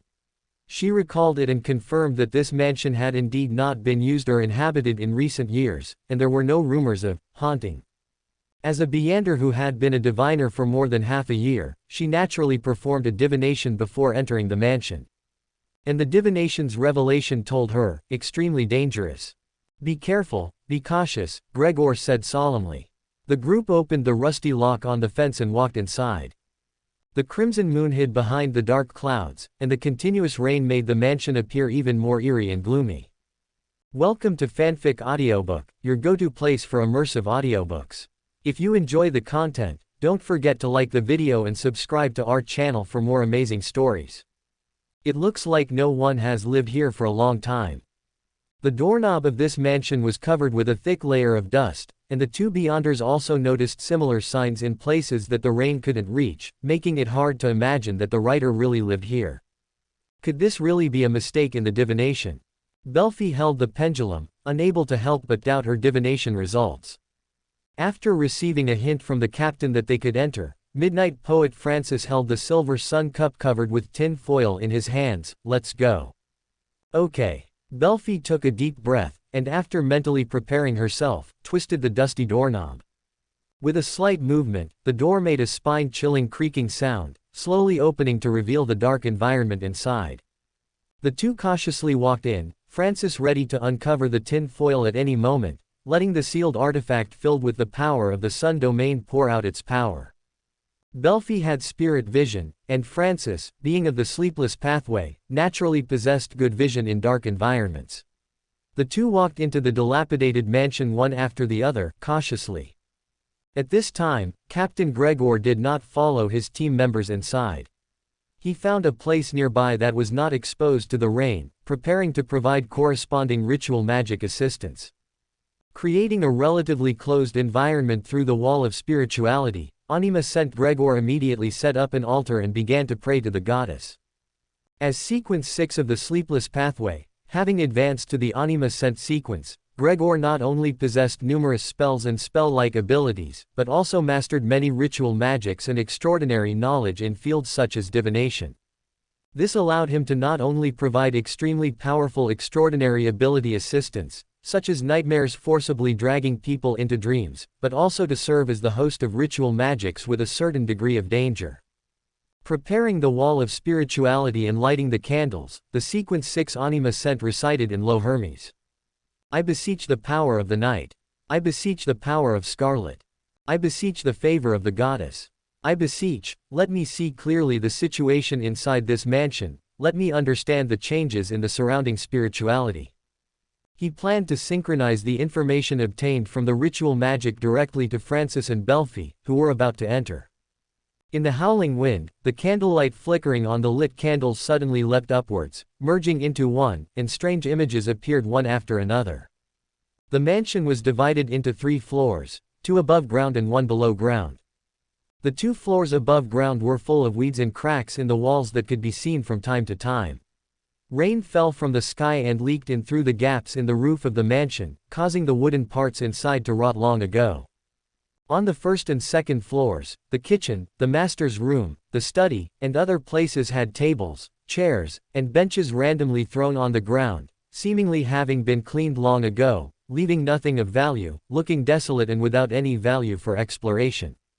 Then there was the underground floor, which looked relatively intact, seemingly not having been invaded by people with ulterior motives due to the death of the house owner and the lack of maintenance.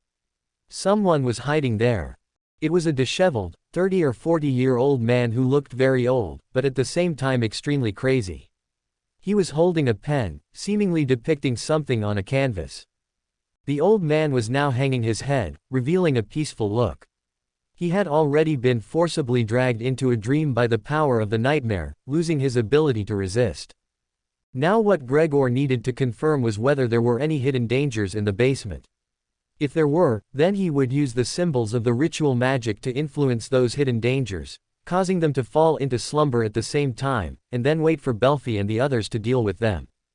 In the basement of the mansion, Gregor saw strange paintings piled up here. They seemed to be depicting Tingen City, North Borough, Red Rose Tavern. Today, our story tells of a nun who transformed into a demon because of the power of corruption in a distant age. The storyteller's passionate voice attracted a crowd in the tavern. Although the stories the storyteller told each time seemed absurd and strange, and were full of terrifying meanings, in an era of entertainment scarcity, the response to such stories would not be bad. People always pursue new trends, and newly emerging things are always more likely to arouse people's curiosity. Recently, what the storyteller has been telling are things that they had never heard of before. Things involving demons, wraiths, monsters, and other fields should have been impure things purified by the priests of the Night Church and the Storm Church. Even if the storyteller had the resources, they would not dare to put them into action. But every time at the end of the story, a church would appear, and justice would triumph over evil. To some extent, this promoted the belief in the orthodox churches of the Loen kingdom, and promoted the power of the Lord of Storms and the Goddess of the Night. The writer's brilliance lies in this. He exploited a loophole. Although the stories he promoted were absurd and bizarre, and churches would always appear in these stories, and churches would sometimes become villains. Overall, when seeing the end and hearing the end, one could actually find that these stories were somewhat righteous. What was promoted was that evil would be punished, what was promoted was that devout faith could receive the attention of the gods, and what was promoted was that those who believed in the fallen would eventually fall into hell. The churches in Tingen City had no choice but to let it be. Even many priests and attendants of the churches would secretly read the related transcripts of the stories. And since it had been so long, and the Storm Church and the Night Church had not expressed anything, the storyteller naturally understood the key to it.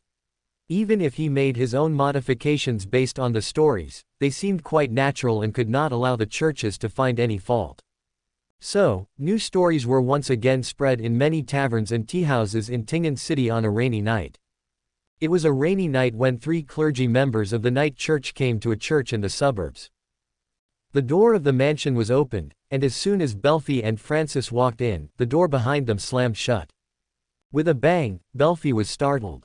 Francis immediately raised the tin foil in his hand, and the brilliance of the sun instantly spilled out. But seeing the scene in front of them, both of them were stunned. Chu Church. In the huge church made of stones, as the two walked in, candles were lit one after another by invisible forces. They swayed in the light cast by the silver sun cup, looking so real. This was a rather ancient church of the Goddess of the Night. The holy emblem belonging to the goddess was placed in the church, peaceful and distant, making it impossible to detect any abnormality. This looks like a church. Illusion, dream, or has the space been replaced? Francis, the midnight poet, who was obviously more experienced, cautiously raised the silver cup of the sun in his hand and tilted it, droplets of clear, radiant liquid spilling from the silver cup of the sun, falling to the ground, splashing countless points of light. Francis's breathing hitched, and the surrounding temperature suddenly increased, making him slightly uncomfortable. But the surrounding scenery did not change as a result, indicating that this was not a scene created by illusion. Were they really moved? "Where's the captain?" Bev asked quickly. "Can't reach him." Francis shook his head and said in a deep voice. He wasn't a nightmare, and could only be contacted by the captain. But with this kind of thing happening, and the captain not even warning them, it was clear that something dangerous had happened that even the captain couldn't predict. "Let's try to leave here first." "Okay," Bev said immediately. At this time, following the instructions of an experienced person was obviously an easier way to survive. Suddenly, Bev's expression changed. "The newest novels are first released here. What's wrong?" Francis saw the change in his colleague's expression, and paused his movements, keeping himself ready to spill the liquid from the silver cup of the sun and ignite the unknown enemy. "My pendulum, it's spinning on its own." Bev quickly pressed down on her pendulum, but the pendulum was spinning really fast, as if her spirituality was frantically warning her to leave this church immediately, as there was a danger hidden here that they absolutely could not solve. Francis grabbed Bev's hand and said in a low, rapid voice, "We're leaving immediately." With that said, the two of them stopped talking and quickly turned around, reaching out to the doorknob of the gate behind them, which had also changed shape at some unknown time, one on the left and one on the right. The door seemed to weigh 1,000 pounds. Francis exerted all his strength, but couldn't shake it at all. "What are you doing here?" At this moment, a steady, lowered voice of a middle-aged woman came from behind them.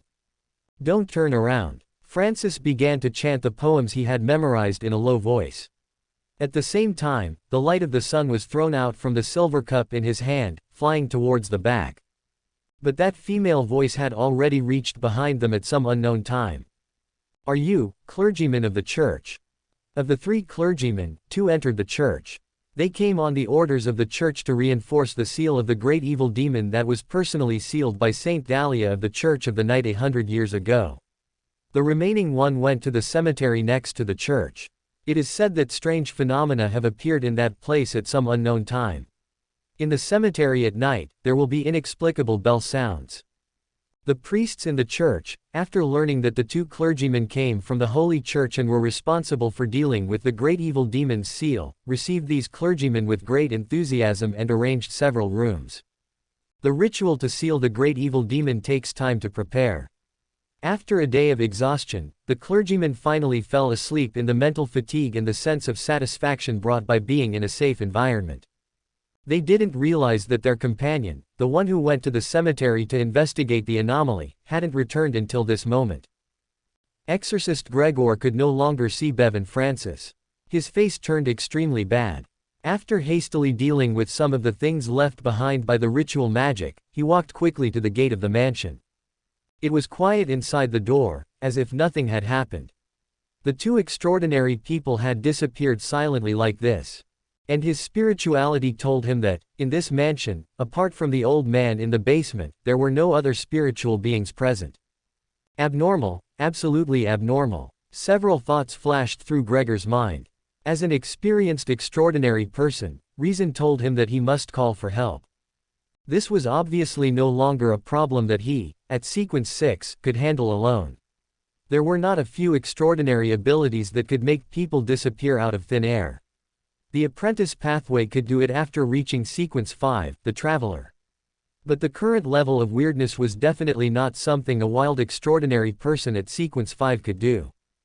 Between the safety of his teammates and reporting the anomaly, the captain of the Tingen City Night Church Extraordinary Squad chose the latter very coldly. He turned to leave, but a greatly enhanced sense of inspiration suddenly made him realize something. The mansion gate in front of him disappeared. His body was lying down, as if he had been placed in a black coffin, lying flat inside. The surroundings suddenly became extremely quiet, even the sound of the pattering rain became like an illusion separated by a hazy layer. But the damp, sticky feeling in the air made the exorcist extremely certain that it was raining quite heavily outside. This black coffin didn't look very sturdy. As long as a person was nimble, they could tear it apart. But once trapped inside and buried several meters deep underground, destroying the coffin would mean that several meters of soil above would collapse and directly bury the person. Logically speaking, with the physical enhancements brought by the potion, an extraordinary person at Sequence 6 would never be trapped by such a trap. But just as Gregor was about to activate his extraordinary ability, he was surprised to find that all of his extraordinary abilities had failed. The amount of air inside the extremely narrow coffin was not much. Gregor felt his head getting dizzy, and even his thoughts began to become sluggish due to lack of oxygen. He suddenly touched a rope. Gregor adjusted his breathing, followed the inspiration of his spirituality, and pulled the rope that looked ordinary. The top of the rope seemed to be connected to a bell. As someone inside the coffin pulled the rope, the sound of the bell suddenly rang. This was a cemetery. There were many tombstones placed haphazardly in the cemetery. Each tombstone had one bell after another hanging on it. In the torrential rain, which was getting heavier and heavier, the sudden sound of the bell seemed so abrupt and weak. Gregor felt more and more suffocated. He tried to drive his spirituality, but those spiritualities were not under his control at all. The dizziness caused by suffocation made his consciousness sink to the bottom. This exorcist realized that he was probably really going to die here. Here. Over here. Suddenly, he seemed to hear the voices of his teammates above him. The heavy shovel dug into the grave, a mixture of rain and mud. After a while, just as Anima Master Gregor was about to suffocate and lose consciousness, the flimsy black coffin was smashed open by a shovel. Wooden shards scattered across the ground, and the rain outside poured in through the cracks, mingling with the stench of mud and falling into the coffin, covering the night church's extraordinary in muddy water, making him look particularly pathetic. Captain, are you all right? Diviner Bev and Midnight Poet Francis were both soaked to the bone. Bev wiped her face, smearing mud across it. Francis held a silver sun cup wrapped in tin foil in one hand and a shovel in the other, both looking extremely disheveled. They were also covered in mud, but they seemed to be in relatively good condition. At least they hadn't encountered any incomprehensible extraordinary attacks, nor had they been locked in a coffin and nearly suffocated. Open black lens bracket writing this, I hope readers remember our domain name Taiwanese Novel Network right pointing arrow TWKAN, COM close black lens bracket. Cough, I'm fine. Gregor coughed continuously, his face pale from prolonged oxygen deprivation. He used Francis's strength to sit up in the coffin and looked back at the coffin that had buried him. The feeling of suffocation disappeared, and after the coffin was destroyed, the extraordinary power of Sequence 6 returned to his body. How did you find me? Gregor asked his two teammates, his voice a little hoarse. If they hadn't found him at this critical moment, he probably would have slept forever in the muddy, smelly depths of the earth. We heard the sound of bells. By the way, Captain, this is a cemetery attached to a church, a goddess's church. A goddess's church. Gregor's pupils dilated slightly upon hearing this, surprised by the answer. He sized up his two teammates. Francis quickly confirmed his identity with the pre-arranged code, and Bev did the same. After confirming the identities of his two teammates, Gregor breathed a sigh of relief. Let's talk about the church first. Francis then recounted the events after he and Bev opened the door, one by one. The few found a large tree and sheltered beneath it, avoiding the rain falling from the dark sky above.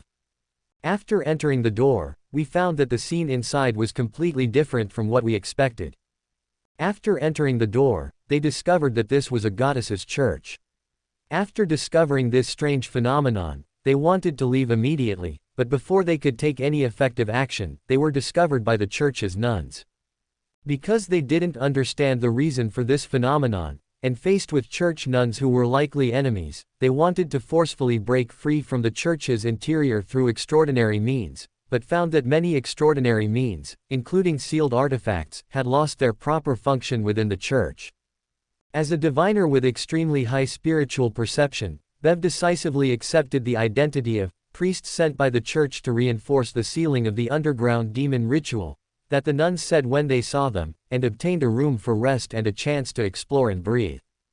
During the brief rest, Bev and Francis determined that in this strange church, their extraordinary powers, including the 2051 Sun Silver Cup, were firmly suppressed.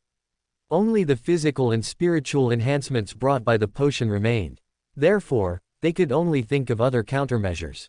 The most important thing is to get out of this church and back outside. It is still uncertain whether the reason for the loss of our extraordinary powers is due to this inexplicably appearing church or other factors. Francis, who had basic combat training, quickly climbed out of the window of the room used for rest.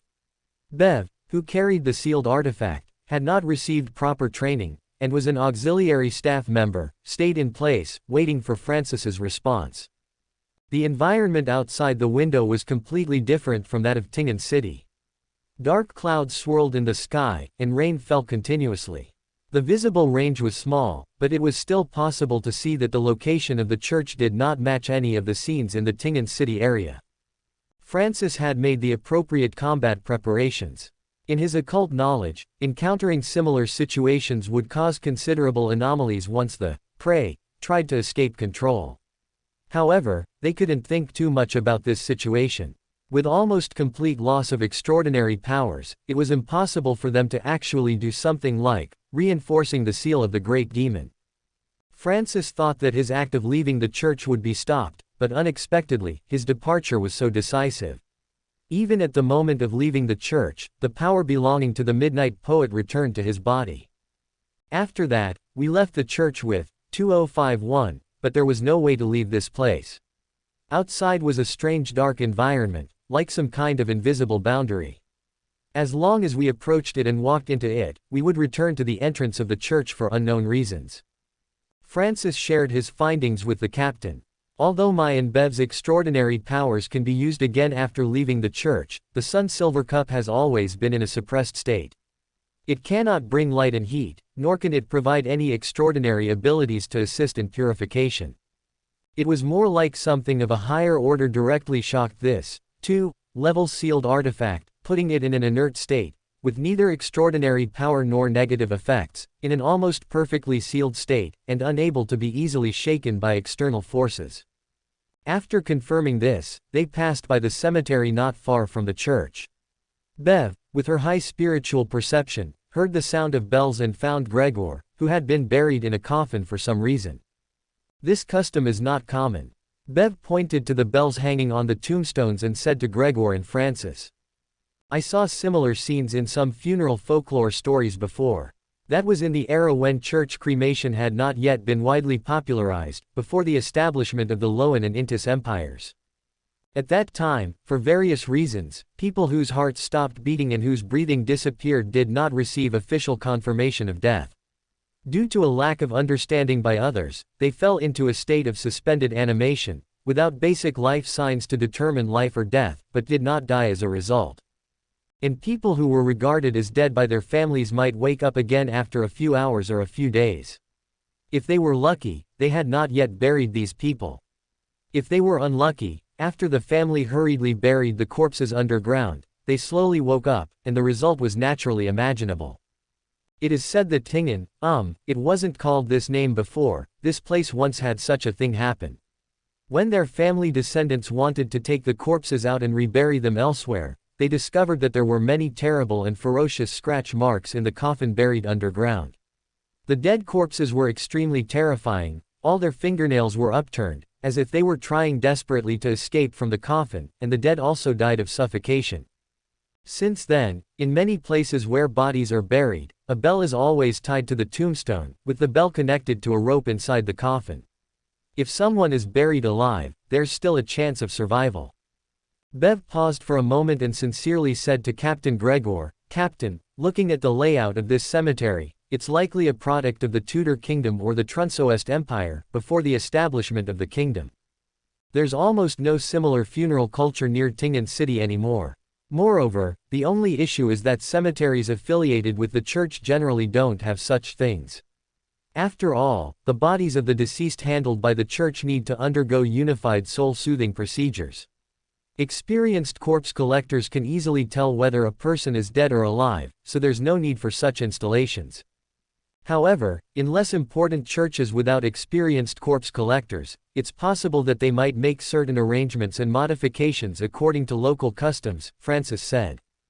"Very reasonable." The rain continued to fall. Gregor pondered for a moment and then asked, "Let's put that aside for now. Given that we can't leave here, it seems the most likely way to escape is hidden in the church. You heard the nuns say that a great old one is sealed underground here, and recently, clergy members from the goddess church came to deal with this seal. That's how it seems for now, the midnight poet, Francis, replied, somewhat worried. But our extraordinary powers inexplicably fail as soon as we get close to the church, and 2051 hasn't worked at all since we arrived here. Good. Gregor nodded. Two things. First, determine exactly what kind of great old one is sealed underground, as the nun said, and whether the church's reinforcements will arrive. His azure eyes were filled with confusion and doubt. Even after experiencing the near-certain death situation just now, he didn't stop thinking. We must determine whether this place is actually located somewhere in reality, or whether it's a false world created by someone. After all, judging from the story Bev told, there are indeed certain loopholes here. Even so, this has already exceeded the scope that middle and low sequences can cover, inevitably reaching high sequences, and the high-level power involved is likely quite terrifying. Second, after confirming that we can't escape by moving, we must notify others outside. I'll summon Archbishop Chanis's messenger later. If possible, I'll ask him for help. He thought of something else, took a deep breath, and slowly said to his two teammates, also, I need you to know that besides Archbishop Chanis, there is also a demigod in Tingan City. A demigod? Bev and Francis exclaimed in surprise. But I've never heard you mention it, Captain. This is part of the confidentiality agreement, but the situation is urgent now, and we must prepare for the worst. The soul appraiser looked at his two teammates and said in a deep voice, listen carefully, Bev, Francis, this demigod doesn't belong to the goddess's church and is quite dangerous. If we ask him for help, I can't guarantee that he will actually provide assistance, nor can I guarantee what harm we might suffer. Him. The pronunciation of he and him is very different in the Loen language. No one would confuse the two. And this title exists only in church texts describing gods and angels, in Bev's and Francis's minds. That demigod in Tingan City is an angel. Yes, Gregor said. To be honest, when he received this information from Archbishop Chanis, it was difficult for him to react immediately and associate that seemingly ordinary person with an angel. An angel walking on earth, this would be considered a great being from God, even in the second and third epochs. Therefore, unless we truly reach a point of no return, absolutely do not reveal anything related to him. This is part of the confidentiality agreement. If we can leave here alive, I need you to sign a confidentiality agreement as well, under the witness of the goddess. As for why he didn't pray to this hidden existence in the desperate situation just now, praying to a hidden existence is inherently a blasphemy against the goddess. Gregor is a loyal follower of the goddess. Even if he reaches a dead end with absolutely no chance of survival, he would never pray to any hidden existence other than the goddess. And the two teammates present. Gregor looked at Bev, the seer, and then at Francis, who also belonged to the sleepless pathway. But if we really reach that kind of desperate situation, recite his honorific name in ancient Hermes, and his honorific name is. Gregor took a deep breath, seemingly to ease his emotions. The manipulator of the hands of time. Gregor paused for a moment, remember carefully, and be sure to remember, do not attempt to pray to this being in subsequent ritual magic unless absolutely necessary. He was interrupting the coherence of the prayer to the hidden existence, to avoid suffering unpredictable effects immediately after reciting this honorific name. Then, the shadow that roams fate. The embodiment of deception and mischief. Deception and mischief. Both of them, with a certain foundation in mysticism, knew what a three-part honorific name symbolized, but the description of the honorific name made both of their expressions strangely odd. This is the honorific name that Archbishop Chanis told me.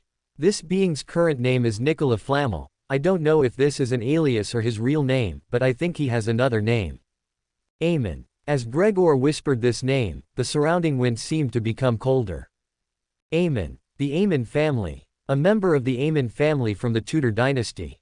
Betty felt a chill in her heart for a moment, seemingly because of some strange omen that made her inexplicably feel a trace of incomprehensible fear towards this name. Probably so. Gregor said, so be sure to pay attention. If we can summon Archbishop Chanis's messenger here, then it means things haven't gotten to a point beyond our ability to predict. And if we can't summon it, I'm afraid that besides praying to that hidden existence, there's no other way to save our lives. But don't worry too much. Gregor suddenly smiled, seemingly to ease the current atmosphere. He has a certain cooperation with the church and a certain tacit understanding in Tingen City. At least, even if the prayer is not answered, I don't think it will make things worse. However, I must warn you that in the extraordinary world, once something of a high position is involved, even if the other party has good intentions, just being watched by them can bring you an unspeakable and terrible influence.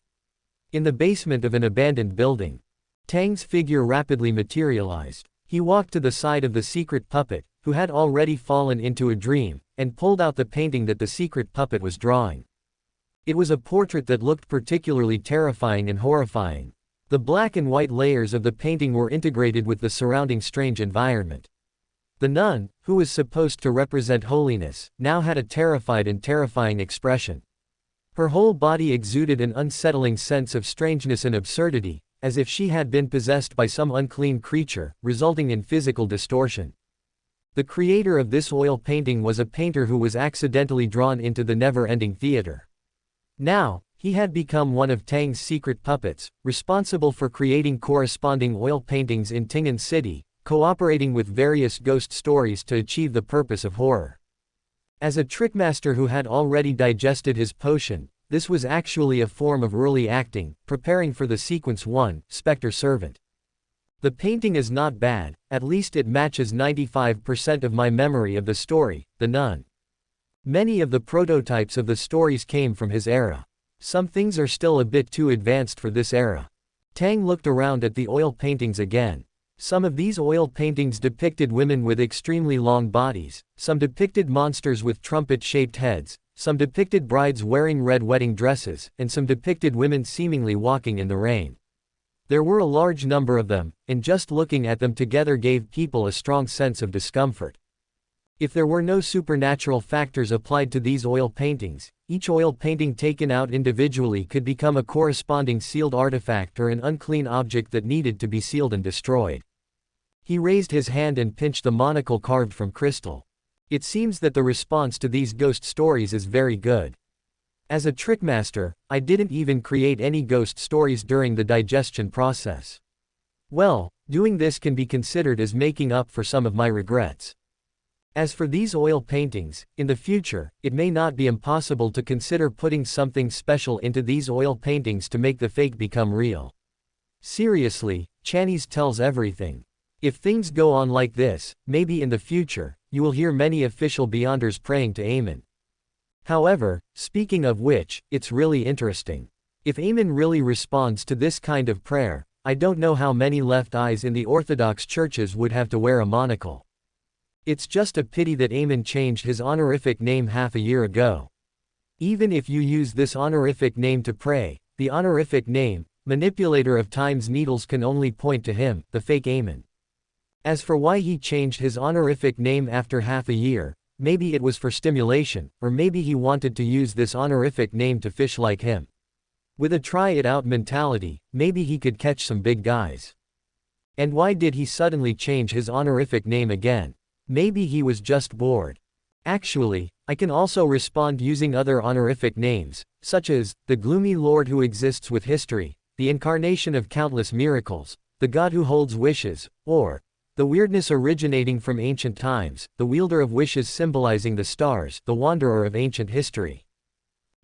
Single quote. After all, the honorific names that point to angels who can respond worldwide, or sequence 3, the honorific names belonging to secret puppets, can all be regarded as honorific names that point to me.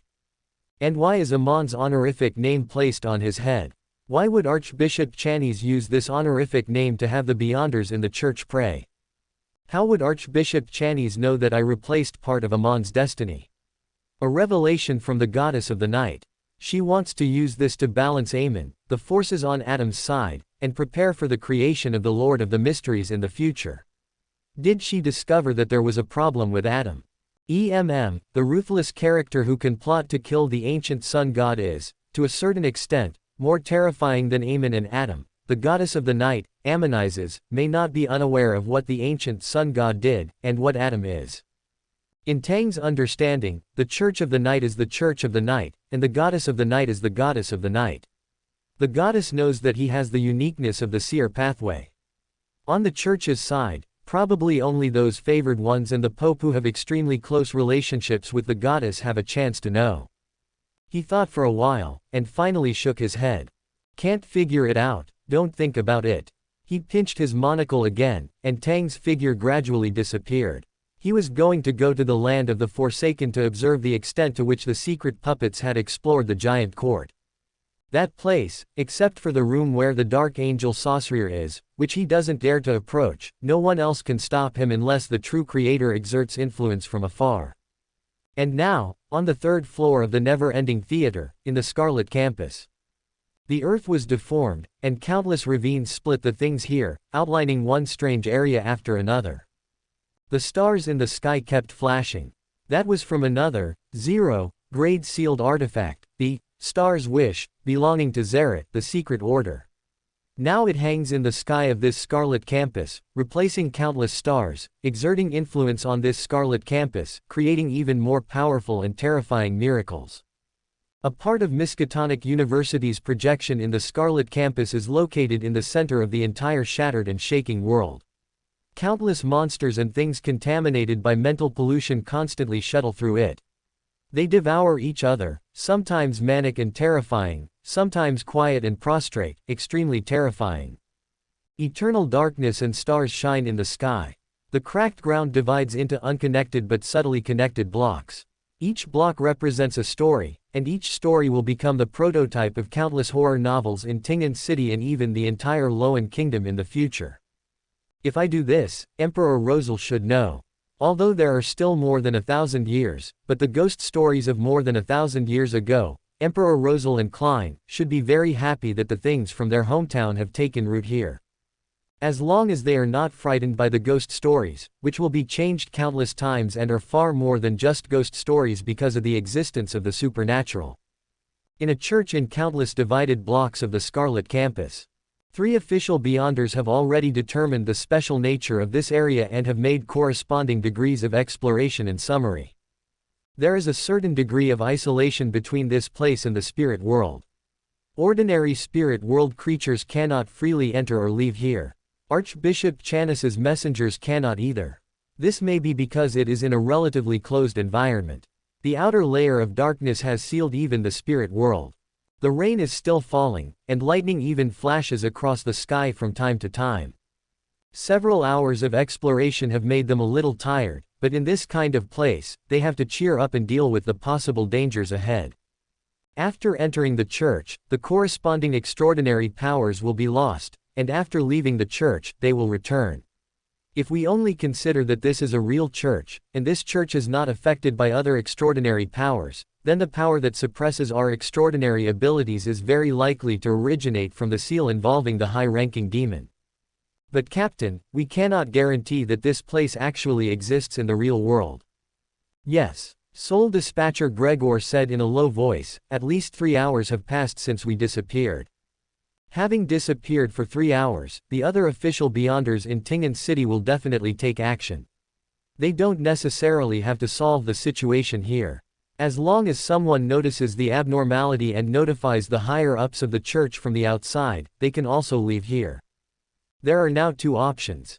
The first option is to explore the underground beneath the church, which is said to be the seal of the demon, to see if the influence of the extraordinary factors originates from that place. During this period, perhaps we can learn the true situation of this church.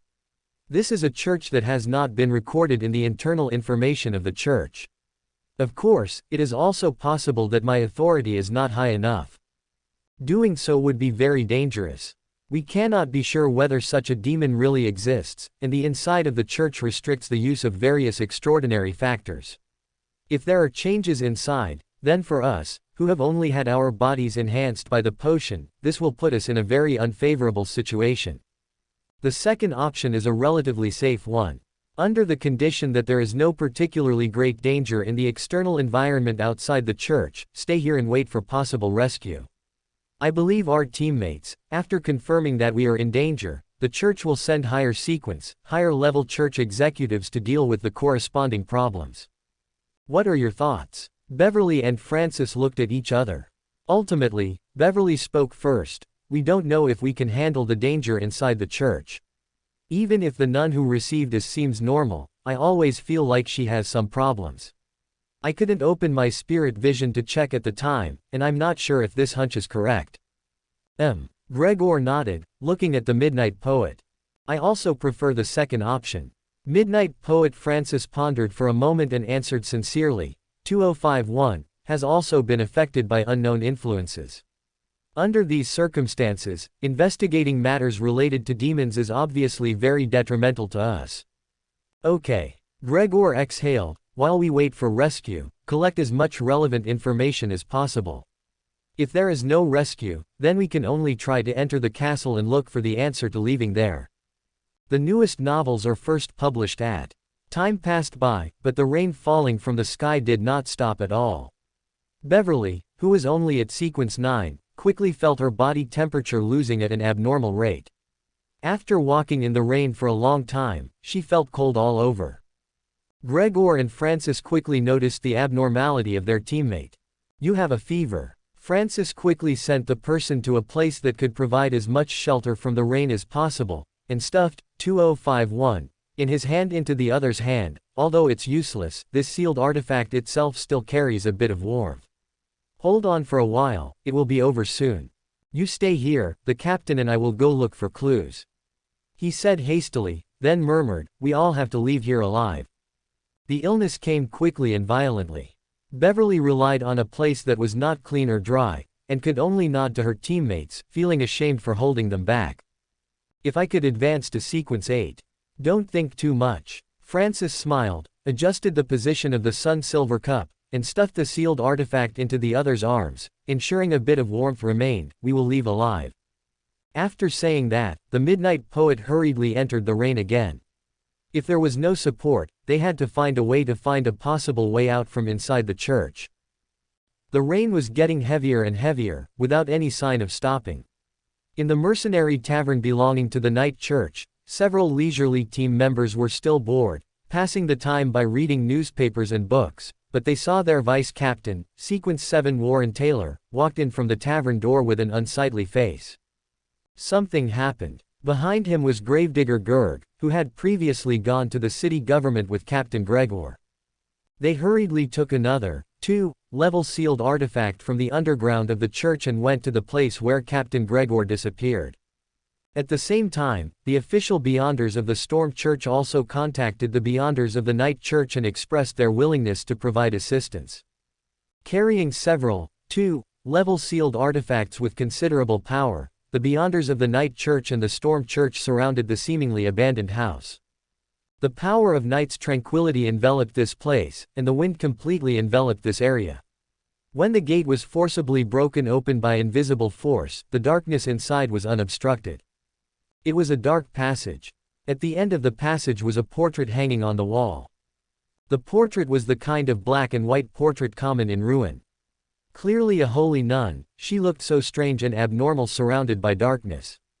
No one dared to step into it alone. The next moment, the scorching sunlight broke free from the hand of a certain Beyonder and flew towards the painting at the end of the corridor, seemingly to completely destroy the painting. The next moment, the surrounding shadows surged wildly, and two hands stretched out from behind the painting. They grabbed both sides of the painting frame. In the painting, the nun with a terrified expression, as if dehydrated, suddenly opened her mouth, with sharp, dark teeth and blood-red eyes, staring straight at the Beyonders outside. The two hands grabbed the painting and rushed out towards the sun's rays. The sharp roar seemed to be able to directly deter ordinary people's minds. After the painting was detached from the wall, more paintings emerged from the surroundings. From the basement, a monster that looked swollen slowly walked out. His body was covered with countless black, illusory thin lines. The thin lines seemed to be connected to the sky that could not be seen. Just like a marionette, the swollen and stiff monster walked out step by step. In the next second, all kinds of powerful extraordinary powers exploded on the running paintings and the monster full of black thin lines. The monster roared and kept shouting in ancient Hermes. Paintings. Paintings. The power of spirituality echoed in the meantime, and the paintings seemed to have become monsters that actually existed in the real world.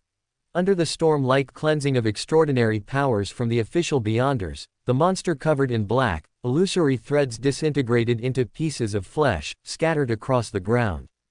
The residents around this area had already been urgently evacuated by the government before the anomaly appeared. The ancient building had long been destroyed and collapsed, turning into a pile of construction waste, showing no trace of its previous ancient and eerie appearance. Countless illusory, transparent threads still echoed and appeared on the fragmented pieces of flesh.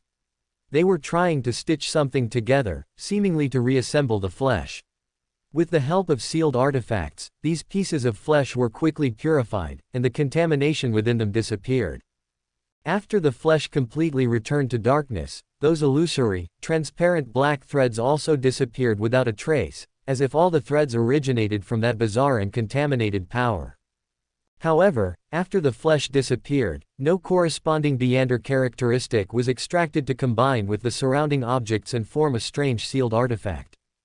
The lack of Beyonder characteristic extraction meant that this painter was not a Beyonder. The official Beyonders, who understood the law of Beyonder characteristic permanence, looked at the pieces of flesh on the ground and whispered among themselves. It doesn't seem like something done by an out-of-control, wild Beyonder, but more like an ordinary person who was contaminated by an unknown existence under unknown circumstances and lost control, turning into a monster. A very strange contamination, and it doesn't resemble the contamination methods of the few hidden existences they knew. Indeed, the Storm Church's Beyonder team leader summoned a gust of wind, revealing the remains of the house buried under the construction waste. Inside the remains of the house, which had been destroyed and swept away by the storm-like power, lay an oil painting depicting a bizarre nun. After receiving the impact of countless mid- and low-sequence Beyonder abilities, and after receiving the purification of the holy power belonging to the Sun domain, this oil painting did not suffer any damage. Furthermore, shadows were constantly surging from all around, and the monster seemed capable of condensing around the oil painting at any moment, reviving. This had already gone beyond the scope of ordinary things and belonged to a magical item possessing extraordinary power. A severely contaminated, extremely dangerous item that needs to be sealed. Suddenly, the deputy captain of the Night Church, Sequence 7 Woven Taylor, his face instantly turned ugly. "Wait, there's only one painting here." Quote. The pupils of the Storm Church's team leader dilated slightly, and his voice swept through the surrounding official Beyonders along with the gale. "There are other oil paintings. Find them quickly." Damn it, all of their attention had been focused on the two things that rushed out at the beginning. When the wriggling flesh broke through the door and walked out, behind that wriggling flesh-like monster followed one eerie and bizarre oil painting after another. Just seeing each oil painting could cause physiological discomfort. Once the contamination carried by those things spread out, the consequences would be unimaginable. A flurry of activity ensued, and the entire building was turned upside down, but none of the oil paintings they had seen before, except for the nun oil painting, were found. "This is bad." The Storm Church Beyonder, holding a sealed artifact from the Sun domain and purifying the bizarre oil painting, suddenly exclaimed. The portrait has changed. The nun, as if severely contaminated and turned into something neither human nor ghost, opened her mouth again, revealing black teeth. In the next instant, something seemed to be violently thrown out of the shadow of this Storm Church Beyonder. The few people who were thrown out rolled a few times. One of them, wearing a windbreaker but covered in blood, raised his hand and pulled at a woman next to him who was soaked to the bone, preventing her from suffering greater harm from the sudden force. The extremely disheveled people were none other than the Night Church Beyonders who had mysteriously disappeared before. After the oil painting threw something out, the portrait seemed to be grabbed by something. The enormous pulling force caused the Storm Church Beyonder who grabbed it to cry out in pain and let go. The sealed artifact of the Sun domain flickered on and off in the eerie wind that had risen at some unknown time. The light of purification was shrouded by some deeper darkness, becoming indistinct in the darkness. The haze in the sky grew deeper, and a huge dark cloud enveloped the entire sky, obscuring the crimson moon. The rain fell harder and harder. In the midst of this, the portrait flew vertically into the sky, as if countless black threads grabbed the painting, dragging it far away, pulling it, and flying towards the sky. Something seemed to be hidden behind the countless layers of overlapping, constantly lowering clouds in the sky obscured by dark clouds, secretly gazing at this land. This anomaly made the faces of the several mid-sequence beyonders present turn ugly, but no one dared to try to take back the painting at this time. A terrible thing had cast its gaze over, and the coldness, chill, darkness, fear, and weirdness contained in that gaze were definitely not something that these mid-sequence beyonders could bear. And at some unknown time, a young man appeared among them. What's going on here? It was an unremarkable young man, wearing a black knee-length windbreaker, his face somewhat pale, his figure thin, and his exposed skin like a vampire just crawled out of a coffin, without a trace of blood. His black eyes looked at the almost completely flattened building, then turned his gaze to the three Night Church official beyonders who had been spat out by the oil painting. Mr. Gregor. This was the demigod, or rather, the angel, who cooperated with the Night Church and was hidden in Tingen City. Before the soul ascetic could respond, Nicola Flamel raised his head, looked at the direction the oil painting was flying away, and looked at the sky overhead, shrouded in layers of dark clouds. The surrounding beyonders were still stunned, warily looking at this abruptly appearing outsider. Who are you? The Storm Church beyonders had always been hot-tempered.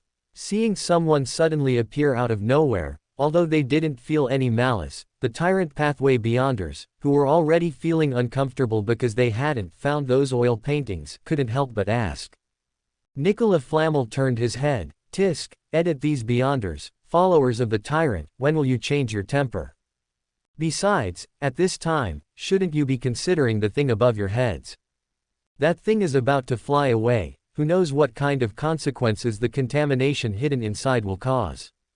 Official beyonders of the Night Church and the Storm Church, can't you have some quality? Soul ascetic Gregor had already recovered. Although his body was still somewhat uncomfortable, he was still a Sequence 6 beyander. Seeing the angel who had a cooperative relationship with the church appear, he did not hesitate to directly state the key points and sincerely asked for help. That is an item with some kind of terrible contamination. It must not leave here, Mr. Flamel. Otherwise, who knows what might happen in the future, but what is hidden behind the dark clouds?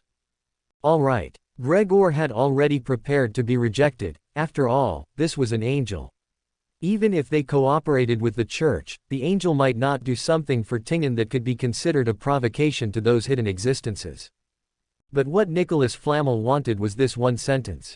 Fulfilling the wishes of others is also part of a miracle. He once again gazed at the sky covered with dark clouds, and then snapped his fingers. Your wish will be granted. At the instant that snap of fingers rang out, it seemed as if some kind of great machine called miracle began to rotate. Heaven, the sky, look.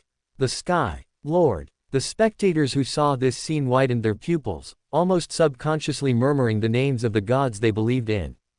That was an unimaginable sight that could not be described by human power.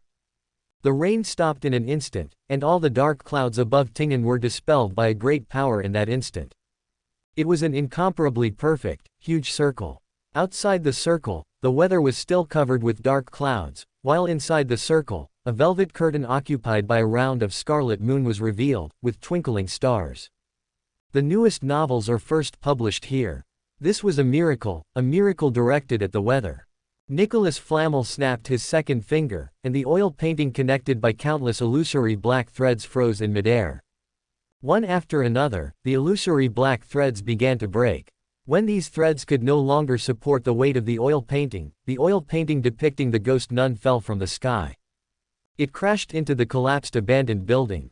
When it came into contact with the ground, the shadows in the abandoned building once again showed a tendency to spread and activate, driven by the extraordinary power of the sun domain.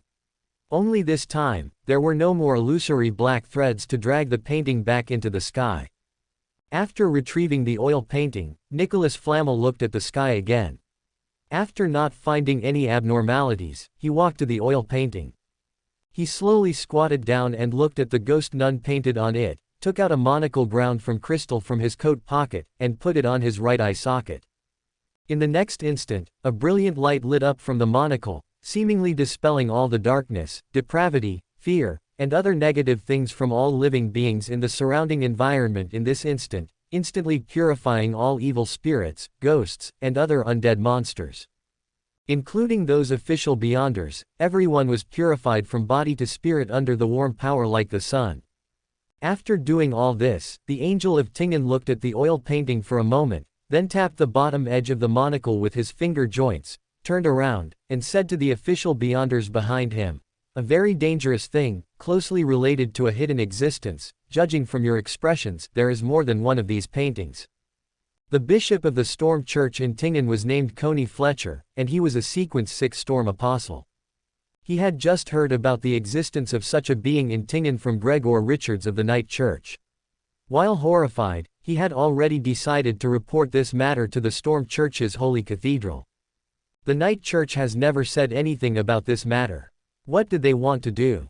The number of 0 class sealed artifacts and the number of angel-level beings possessed by each Orthodox God's Church are actually understood to a certain extent between the parties.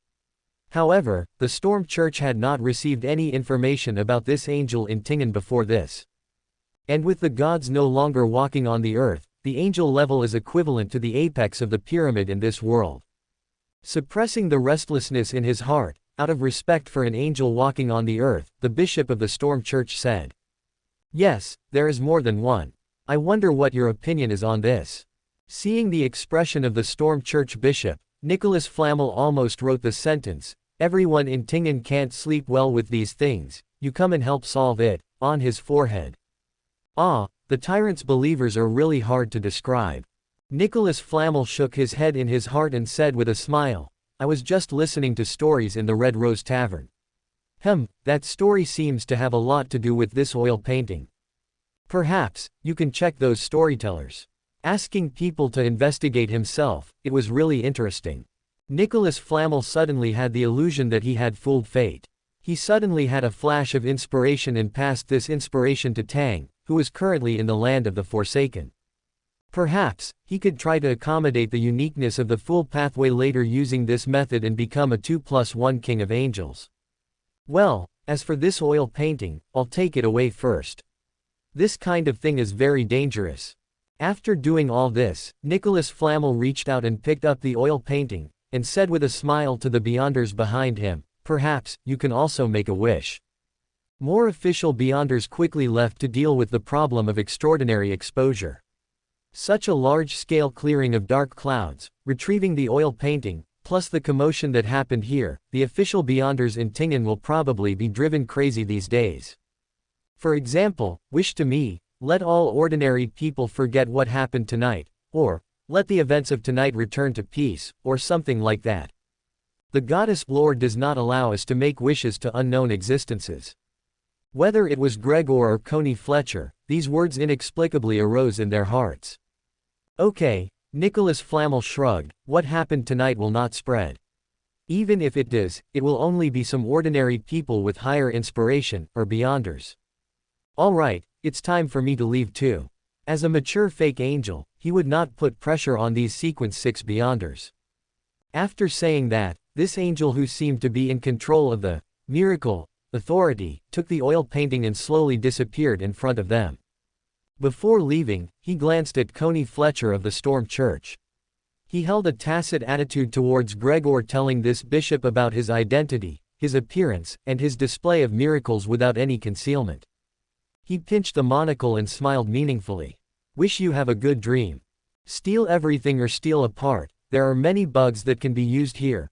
Recently, a supernatural case involving high-level entities occurred in Tingen City. Therefore, we have launched a certain investigation with the clergy of the Storm Church and summarized it for submission to the Holy Cathedral. The following is the written statement of the investigators.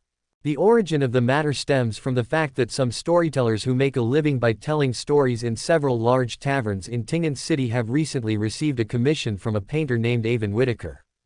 According to the investigation, these storytellers received a well-paid and simple commission at the same time, either at their homes or workplaces. Based on the information currently collected from various major taverns in Tingen City, the content of the commission received by all storytellers is to tell some stories involving the supernatural at large gatherings, in places where people gather. It has now been confirmed that the content of these stories involves supernatural and terrifying elements.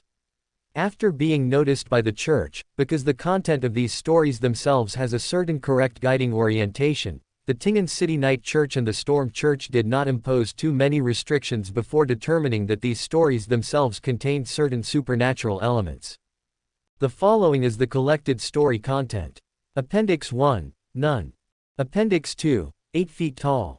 Appendix 3, Newlywed. Appendix 4, Scarecrow. Appendix 5, Bloody Mary. Appendix 6, Doll. Above, a total of 13 stories.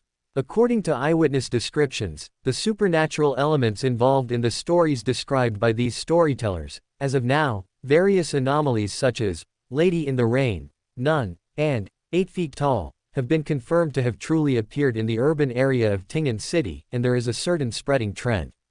The number of known eyewitnesses is constantly increasing. Gregor Richards, the captain of the Beander team of the Tingen City Church, upon discovering the abnormal situation, found that one of the eyewitnesses also had an abnormal reaction.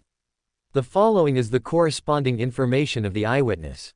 Appendix: Rolly King, a carriage driver, one of the eyewitnesses of the 8 feet tall story, has been confirmed to have signs of contamination. When receiving purification from the sealed artifact, 2051, illusory black threads similar to spiritual threads appeared. These black threads have a certain connection with the oil painting. See the oil painting section for details. Through certain divination methods, we have determined that a series of supernatural stories all originated from a writer named Avon Whitaker who moved to Tingen City from Backland half a year ago. When this third-rate painter commissioned the storytellers, he was hiding on the first floor of the basement of a house that had been uninhabited for 20 years. When found, he collapsed into a monster due to unknown contamination, with no Beander characteristics remaining. We speculate that Avon Whitaker was affected by a certain hidden existence and gained a certain degree of supernatural power. In this process, he wrote those stories and created corresponding oil paintings. Because of our influence, he lost control. In Avon Whitaker's mansion, we found the oil paintings corresponding to the supernatural elements involved in the stories circulating in Tingen City, and each of these oil paintings seems to symbolize a story. See the oil painting section for details. In the process of subsequently tracking the source of the stories, Gregor Richards, Bev Flerick, and Francis Houston were involved in a place suspected to be a Fourth Epoch Night Church cathedral. There, they heard a legend about the demon seal. It has been determined that the legend is closely related to the events encountered by the three Beyonders and the nun in Appendix 1 of the storyteller's story. According to relevant literature, it has been determined that the place suspected to be the Fourth Epoch church layout does not exist in the real world. Regarding the fictional church cathedral, our three official Beyonders did not explore the cathedral in depth. The following is the known content of the fictional church. Nun. A lady who claims to be a penitent of the night church, wearing the clothing of a traditional early church clergyman. No existence of contamination and supernatural elements was found. She is a fairly normal ordinary person. She claims to be under the command of the Holy Cathedral, the Church of Silence, to guard the demon's seal and is now waiting for church clergy who can strengthen the seal. Cathedral. A cathedral belonging to the early style, with no basic differences from a normal cathedral. But after entering it, the corresponding Beander abilities of the entrance will be lost, the reason is unknown. Cemetery. A cemetery with certain early Tingen City funeral culture customs. It has been determined that there are no buried corpses in the cemetery, and people who are locked in coffins will also lose their supernatural powers, the reason is unknown. According to observation, after entering that abnormal space, the activity of the sealed artifact, 2051, is almost completely lost and cannot be used. Currently, there is no reasonable information to explain this phenomenon. This abnormality is suspected of being sealed by the power of a high-level existence. Quote. After confirming that Avon Whitaker had become a monster, we and the clergy of the Storm Church jointly annihilated that area. Based on unknown reasons, Gregor Richards, Bev Flerick, and Francis Houston, these three Beyonders of the church, were forcibly detached from that space. Temporarily, no way to re-enter that area has been found. It is speculated that there may be a certain connection with the oil painting corresponding to Appendix 1, None. When dealing with the Avon Whitaker issue, we found several oil paintings depicting supernatural monsters within the story plot. Due to the influence of unknown supernatural forces, except for one painting related to Appendix 1, None, which was retained, among the other paintings, the oil painting of Appendix 3, Newlywed, has been found in the home of a man named Ari Hogg Stevenson in the northern suburbs of Tingen City. Appendix: Ari Hogg Stevenson, a widower who lost his wife in his early years. On the night after this oil painting appeared inexplicably in his home, he claimed to have dreamed of a lady in red sitting in a sedan chair. This lady wearing bright red clothes married him in his dream. After waking up, Ari Hogg Stevenson found that he was not at home. He appeared next to the Tassoc River, seemingly about to walk into the river, but was fortunately discovered in time by passing citizens. Church personnel quickly intervened and found the corresponding oil painting. Ari Hogg Stevenson showed signs of contamination, similar to the situation of the carriage driver in the appendix. It is speculated that the illusory black threads seem to have a certain connection with the hidden existence behind these oil painting contaminations. According to the corresponding appendix 3 regarding the plot of the story, it is reasonable to speculate that the red-clothed lady dreamed of by Ari Hogg Stevenson is a bride who died unexpectedly due to a joyous event. In contrast, Ari Hogg Stevenson plays the role of a person who died by drowning. This combination in the story is referred to as red and white clash. We speculate that this red and white clash may be a small-scale sacrificial ritual held for some non-existent entity.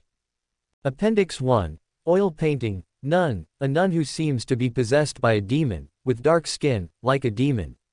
It can make the surrounding shadows appear in an active state, allowing demon-like powers to manifest, possessing extraordinary mental attacks, and having mobility and corresponding entities. The problem of the Fourth Epoch fictional church is also related to this oil painting. The oil painting itself may be one of the keys to entering the fictional church. Appendix 2, Oil Painting, Newlyweds, a drowned young man and a bride who died on her wedding night form a marriage. Within a certain range, it can allow people to enter a world constructed by oil paintings in their sleep.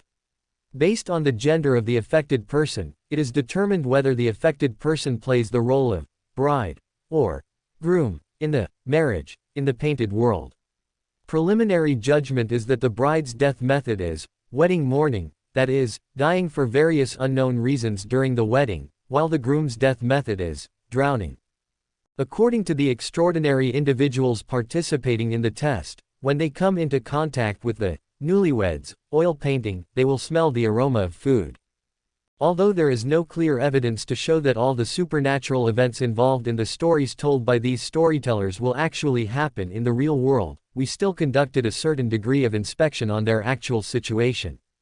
It was discovered afterwards that 1/3 of these storytellers did not have complete identification documents. Through communication with churches in other regions, it was also proven that the identification documents submitted by these 1/3 of the storytellers could not prove their true identities. There are certain fictional facts in the family backgrounds of these storytellers. We are trying to investigate the information of the floating population in Tingen City in the past year, hoping to find some clues. Currently known things that need to be dealt with. 1. The remaining oil paintings disappeared from our site in a way that countered divination and prophecy. Through the anomalies of the 2 remaining oil paintings, we can confirm that these oil paintings painted by Ivan Whitaker obviously have problems. We hope the Holy Cathedral can provide some help. 2. The oil painting itself has certain, living, characteristics. How should this type of sealed item be handled? 3. Where does the source of this anomaly come from? 4. How should these stories be handled? According to the investigators' suggestion, we believe that the oil paintings need to be temporarily placed behind the Ben and others' door for a certain degree of sealing, waiting for the Holy Cathedral to carry out further processing, and the remaining oil paintings also need to be retrieved as soon as possible. Storyteller Francis Calvin, after a busy day, finally returned to his somewhat dilapidated and remote home. The latest novels are first published. When he pushed open the door, the family inside raised their heads. "Welcome back." "I'm back." The door slowly closed. Inside, from one oil painting after another, one hand after another stretched out. The people in front of them were either standing or sitting, either cooking or cleaning. One illusory and transparent black thread after another emerged from their bodies, firmly grasped by those oil paintings. After the storyteller finished speaking, one illusory and transparent black thread after another also emerged from his body, also turning into a monster covered in fine lines that seemed to extend to the dome. The door closed, and the world inside and outside the door was once again separated. The story of Tingen City did not stop due to the intervention of official extraordinary individuals, but instead showed a trend of intensifying. This seemed to have become a trend in Tingen City for a while. Whether it was the elderly and children or the nobles and commoners, they all had a great interest in these stories. Literate people began to create based on the 13 stories that were initially circulated, and more stories were circulated and rapidly updated and iterated. There were even theatrical performances that arose from this, which can be regarded as one of the few cheap entertainment methods at present. Archbishop Charnes put down these stories and looked at Nicholas Flamel in front of him. Mr. Flamel, the Pope's intention is that as long as these things are controlled within Tingen City and the surrounding cities, the forces of the Church will not take action against this matter. The Night Church's degree of indulgence in this matter is somewhat beyond Don's imagination. Nicholas Flamel couldn't help but think, he said with a smile, should I praise the goddess? Without waiting for Archbishop Charnes to speak, he lowered his head and tapped a few times, drawing a round of scarlet moon on his chest before speaking. The high-level members of the Storm Church will not know these things. I have stolen the memories of the Storm Church's extraordinary individuals who know about this matter. The Night Church has an angel level 4 in aid, but the Night Church did not inform the Storm Church. This is not very polite. So Nicholas Flamel directly stole the corresponding memories. As long as they don't know, then impolite things won't happen, right? Ah, of course, when stealing the memories, he also retained a part of the monocle's flavor, so that they can know at a certain note in the future that this was caused by Amon. Go, go, go, if the Lord of Storms is more violent, it would be best to directly split that Amon to death from afar. Nicholas Flamel thought maliciously. Letting the people of the Storm Church know may not be a bad thing, Mr. Flamel. Archbishop Charnes said very calmly. Speaking of this, I'm a little curious, Your Excellency Archbishop. Nicholas Flamel seemed to have remembered something, and looked at Archbishop Charnes. How did you think of telling the extraordinary individuals in Tingen City the honorific name of Amon? Or rather, Archbishop Charnes, how do you know that the honorific name of Amon now points to me? Don is also very curious about this matter. In theory, Amon's current situation is a bit complicated. On the one hand, he lost a uniqueness plus and sequence 1 extraordinary characteristic, and on the other hand, he himself tried to interfere with the situation in Tingen City many times. Although all of them ended in vain, it is clear that this behavior of a large area of Amon's avatars appearing will indeed attract the attention of some gods. After all, as the god of deceit and pranks, Amon is so naughty that he even wants to steal the authority of the gods. For more thrilling fanfiction stories like this, check out my channel Fanfic Audiobook. Dive into epic adventures, mysterious realms, and legendary journeys brought to life through immersive storytelling. Don't forget to like, share, and subscribe for more amazing audiobooks.